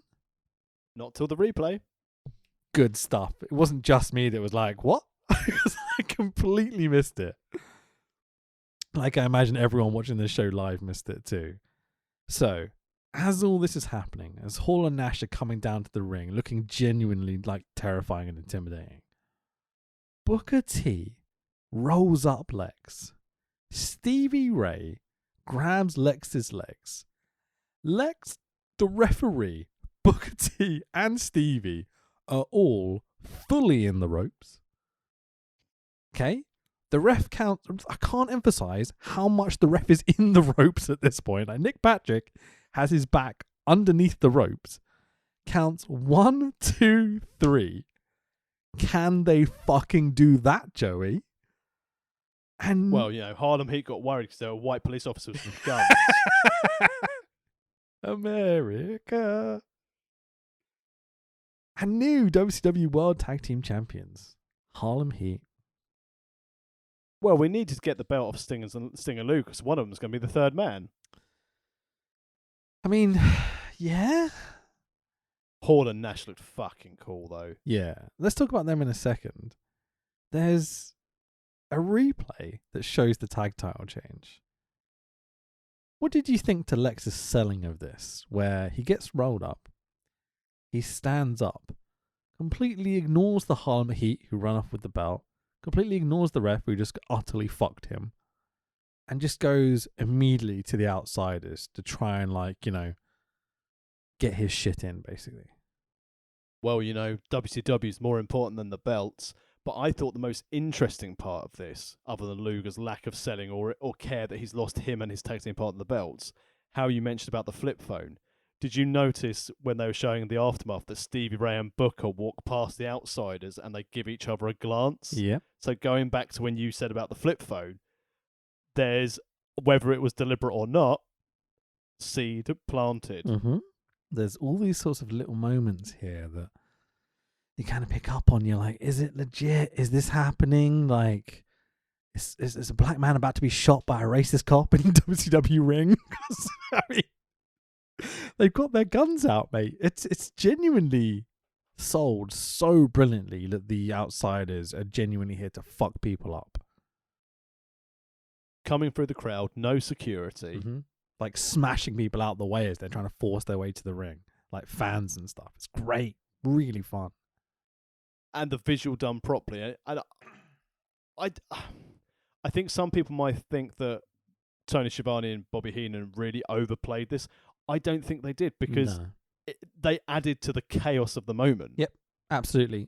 I was genuinely hyped the whole way through it. I thought it was great. It's so well told. I love the mayhem of it all. Really, really nice. Like there's I just think 30, 35, 40 people all in the ring at the same time. You've got the cops, you've got the tag team, you've got like security, you've got like WCW staff, you've got a tag title change happening while guys with baseball bats are trying to smack the fuck out of everyone. It's brilliant. prime Attitude Era before Attitude Era meant something. Yeah, absolutely, man. So, Hall and Nash slowly head towards the entrance ramp as the camera cuts away to Schiavone and Heenan selling the crap out of this final spot. Like, Heenan's literally not sitting down. He's got his back to camera watching the outsiders walk away to make sure they don't come over that way and try and fuck with them or whatever. I know it wasn't deliberate, but like when he tried to stand up and move away, that he had his headset on and it tried to pull him back. Yeah, that was a nice touch, even though it was probably completely coincidental. Yeah. It's like he just completely forgot where he was. Yeah. What a great way to end the show, man. Because that's it. And as always, as we found with these NWO things, they save it till the end. And if you think what Hall and Nash have done since they've been here, Scott Hall promo. Up with Bischoff, like 2-minute promo. Hall and Nash, 2-minute promo. The slap with Sting, powerbomb Bischoff through the stage. And now we've got this. They've said little, they've been impactful, and they've started turning the ratings around by just being there doing these tiny little segments. 100%. They didn't have to spend... But man, I'm all in. Yep. I'm all in. Yep. They didn't have to spend 3 years in NXT. They didn't have to come to the roster and work their way through Sheamus and Cesaro and every other fucking person on the roster. You know, they didn't have to have a match where they burnt someone alive in the middle of the fucking ring. They just... I mean, there have been no murders on this week's episode of the World of Wrestling podcast, which is Yeah. delightful. Unlike WWE, who I think it's 3 or 4 murders this year. No, they didn't debut some fucking huge superstar in a random fucking tag match where everyone knew it was going to be her. You know what I mean? Like, booking wrestling is not fucking difficult. Why can't other people get it right? Especially the biggest company in the fucking world, man. Like, watch this shit. It's great. There's stuff all the way through the night of this show, which is really entertaining. And the crowd are not playing along, right? And they're working against the crowd pretty much the whole way through the show. But this ending is so good. It's so convincing that you can't help but become invested in it. I said it's a flawless end to what was actually, start to finish, a very enjoyable Nitro. Yeah, one of the best for quite a few weeks, I would say. So, this is what we had on Nitro. I've also noted down what was happening on Raw at the same time. So we're 3 weeks away from, well, potentially now 2 weeks away from the business changing forever. Yeah, I didn't look at Raw this week, so what was on that show? So we had Intercontinental Champion Ahmed Johnson defeating Oh, whoa, wow. Helmsley. Hold on a second. I forgot about that run. Ahmed Johnson is IC champ. Yeah. Beating a Triple H with a Pearl River Plunge in a non-title match. Of course. After that match, Doc Hendricks interviewed Ahmed Johnson about being the first African-American champion in WWF history, IC champion WWF history. We had Skip and Zip with Cloudy defeating the Brooklyn Brawler and Jerry Fox. Sonny was on guest commentary for that one. That's a bit of eye candy, but you know, yeah. Yep, with Skip. Yeah. I was thinking Vader, Zip, but you know, it's what it is. Vader, Owen Hart, and Davey Boy Smith with Jim Cornette and Diana Smith defeated Aldo Montoya, Savio Vega, and Barry Horowitz. Eesh, started good, got worse as it went along. Yep, and even though Cornette was at ringside, he went out and did commentary. And the main event was Undertaker beating Steve Austin by disqualification when Goldust came out, and Marlena was doing guest commentary. The commentary team for that show was Vince and Jerry Lawler. Here's the thing. We had the outsiders and people trying to shoot people going against Goldust interfering in the main event. Yeah, here's the thing. Like, there's people I like on that show, but there's no Barry Horowitz. But there's not the moments. I probably would have watched most of WCW, especially the opening segments and stuff. And then the second Disco Inferno hit my screens, I'm changing channel, so I'm catching the middle of those tag matches and stuff. But Possibly. Well, remember, because this is when Raw was still only 1 hour. fair point. But just in principle, you know what I mean? If we're comparing match for match or Yeah. talent for talent as such, like I might have been tempted by, was it Taker and Austin? Do you say? Taker Austin in the main at the end of hour 1. Yeah, So tempting. yeah, so that would have been the end of hour 1, which would have been Bar and Eddie. With the crowd, the way the crowd was shitting on that match, I probably would have turned to Austin Taker. But I would have tuned in WCW for that main event. I would, because you know something's going to happen. Because Exactly, you've got the whole unopposed second hour. Yep. Unless this was they counter-programmed with Austin and Undertaker to go against the triangle tag with then the outsiders appearing. Because obviously I don't know if Nitro started an hour earlier than Raw. And yeah, I think it was an hour earlier because Raw then went on an hour earlier when it went to 2. Anyway, either way. But that's what they were going up against. And this is why the ratings started to change. Because we're in the run now, I think, we're getting close to the run where we start getting our 83 weeks. Have you got what Raw did numbers-wise to hand? I don't. I couldn't find it to hand. Oh, I deleted it because I've tried not to worry too much about the ratings and such. But yeah, WCW are definitely starting to beat them, and they definitely beat them after Bash at some point, I seem to remember. And we're only 2 weeks away now. This is episode number 8, right? Yes. 8 of 10. So we've got one more Nitro, and then it's Bash at the Beach. So we've got a go-home show to cover next week, and then we're in. We are there, and we are good to go. So I've got the Raw rating for that show. So on the 24th of July, 1996, they drew a 2.7. Wow, because I'm pretty sure, I'm just double checking now, that this Nitro did a 3.3. Yeah. So I think we're in the 83 weeks. And the week after this, it drops each week. Is it really? Yeah. So Raw does a 2.6, then a Phew. 2.5. So, two things quickly, just to run over with this show, before we do our little ratings and stuff. There was a dark match after this main event, which obviously we don't get to see, which was Ric Flair defeating Randy Savage. And so they did eventually give this crowd flair. I think they might have had the fucking building burned down if they didn't. But it does seem odd they didn't put Flair on this show at all. We only got the backstage vignette. Seems an odd one considering you're in North Carolina. And I believe this is probably the beginning of Ric Flair getting fucked off with WCW, to be totally fair. It's very strange he wasn't there. Yeah. I also wonder, though, it's because now they're really, really focused on this NWO storyline. What is there for Flair to do? Yeah, you do feel a bit like he's getting pushed out, and they are so immensely over right now. You'd assume the thing to do is you've got awesome heel team with the NWO forming a bash, massively over Horseman. I mean, the story tells itself, doesn't it? Yeah, turn and face, go against the Dungeon, get that out of the way, and then have Face Horseman go against NWO. Yeah. Flair cheats to win, but as the anti-hero to get the belt off Giant. Flair Hogan, right? I mean, I know it doesn't really work, but you'd imagine that's where it's going, and I know that's not what they do. They turn Giant to join the NWO, and you're like, what the fuck are you thinking? But, you know, it's yeah. There seems to be a story here they don't ever do. And so I think Flair has a point here. I think he's in the right to be like, well, fuck you, Eric Bischoff, you know?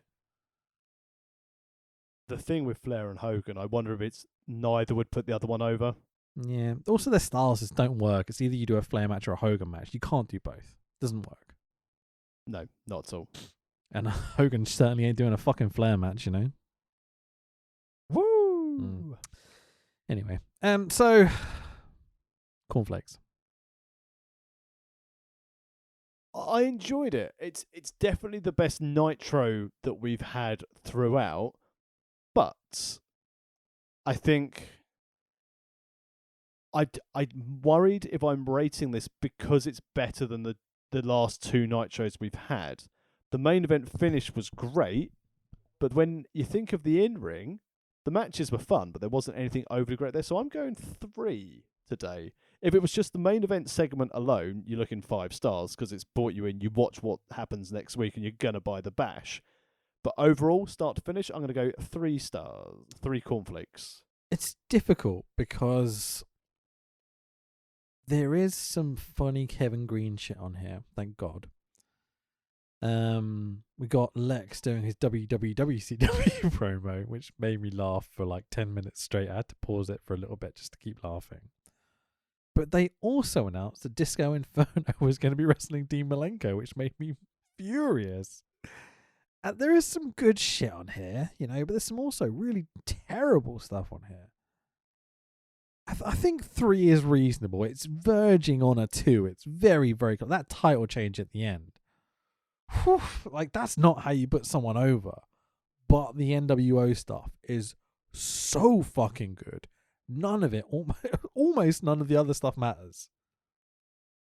They've built it brilliantly. The Yeah. slow build, they know there's essentially the invasion angle that they want, the outsiders coming in to take over, to be the key players in WCW. They've already now built up this, you know, we're good, we're bad. And I think maybe that might be a reason why we didn't have a clear heel-face dynamic tonight, because they want to really start setting it up as WCW versus NWO. You know, we're fighting for a common goal. The bad guys will battle the bad guys. But when it comes to the NWO, we're all WCW and we want to get them out.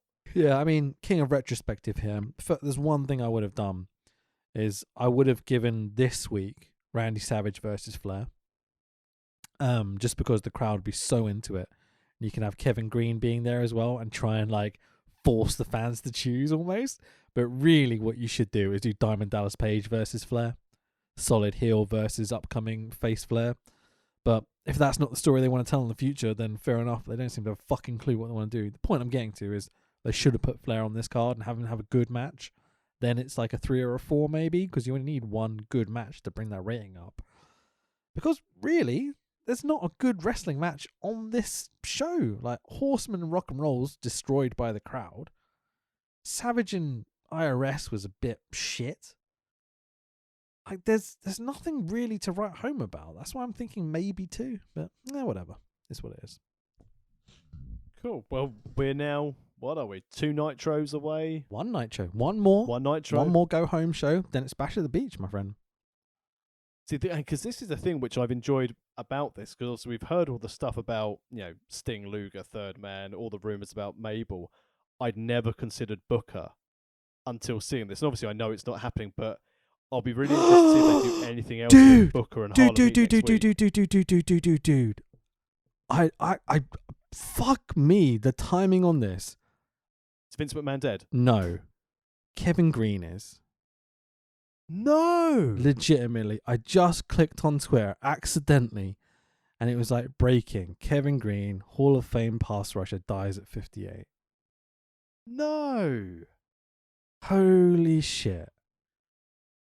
The fucking memories he's given us over the last few weeks, man.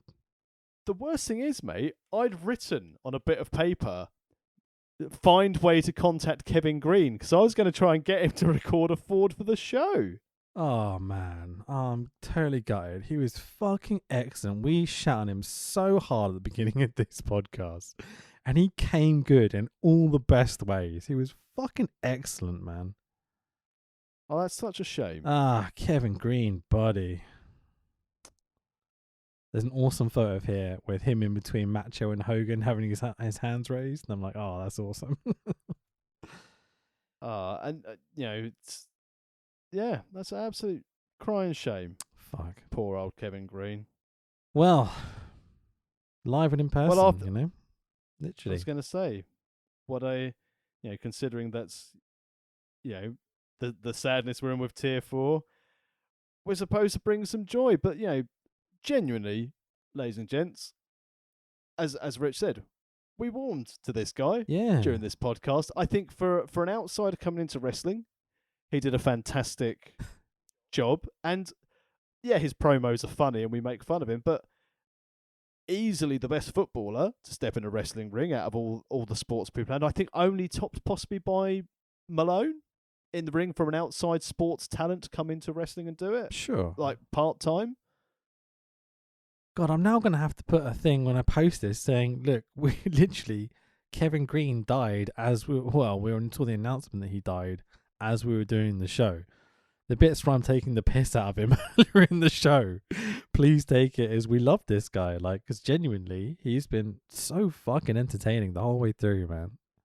Leading up to Bash at the Beach, him and Mongo were essentially, they were booking for a one-match show.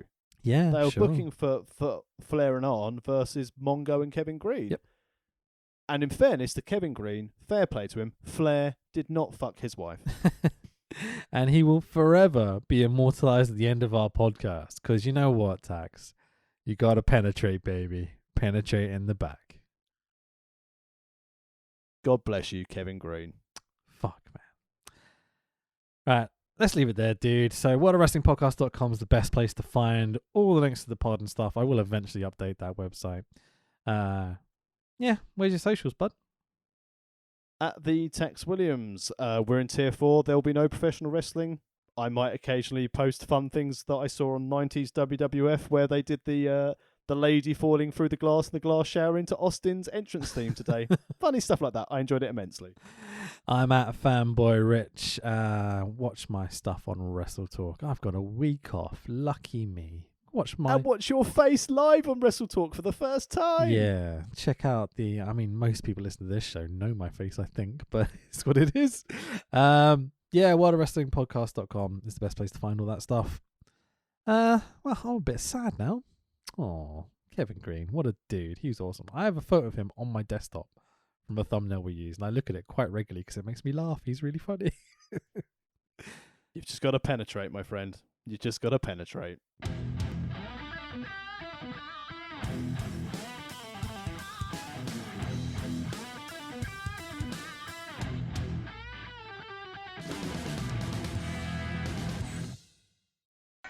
you guys are, the better the wrestlers will perform for you tonight. And that's why I kicked your leg out of your leg. We're tough. We can take it, baby. You gotta penetrate in the back, baby. Oh, I can see what you're talking. Wait just a minute. Tag team title match.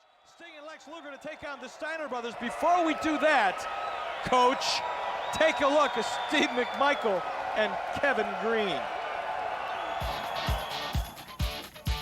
The weight training is going fine, but the ring may have thrown two of pro football's best, a curveball. The ropes are strong steel cords. The playing field is only a 16 by 16 foot square. The mat is hard as concrete. They have looked closer than ever at the match strategy. We're tough. We can take it, baby. They've come up with a plan. Mongo, baby, I got the game plan. Check this out. Story me, baby. Okay. Story me. All right, I'm here. I'm on the apron, okay? I'm watching you and protecting your back. This is you, baby. You gotta come hard and low with the cross body block here.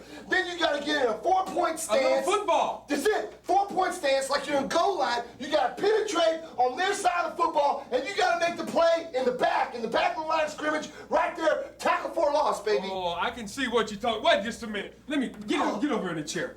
Wait a minute. You talking football, baby? Yeah, that's right. I know you want to get in that ring and just rip their head off. Exactly. I don't know about that, baby. Yeah, they can counter every move. These boys have been in the business a long time. Now, here's us. I'm going to put us as the X's, and I'm going to put them up as the O's, because they're zero. Definitely zero. You know what I'm saying? Yeah, baby. The first thing we got to do is watch out for their signature holds. Yeah. You know the nature boy in that figure 4. Yeah. If he starts picking that leg up, do everything you can to get out of there. I've seen that. Art Anderson, he's got that DDT, baby. He'll try to drive your head through the mat. Yeah, You got to stay out of that. That stuff really doesn't matter when you come across and you start racking and sacking. You're planning for a tackle for a loss, baby. I know. It don't matter. We're wrestling now, baby.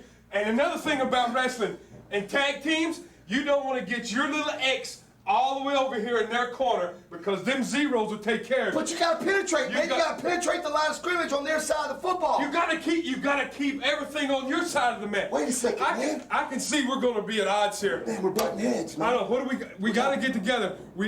What can bring us together, We baby? gotta find somebody to coach us, to manage us.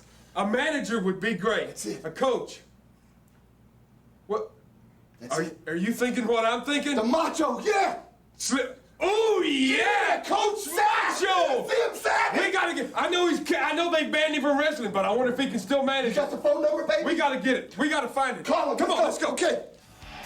Oh, let me see you coach your way out of that one, Coach. We're tough. We can take it, baby. You gotta penetrate in the back, baby. Oh, I can see what you're talking. Wait just a minute.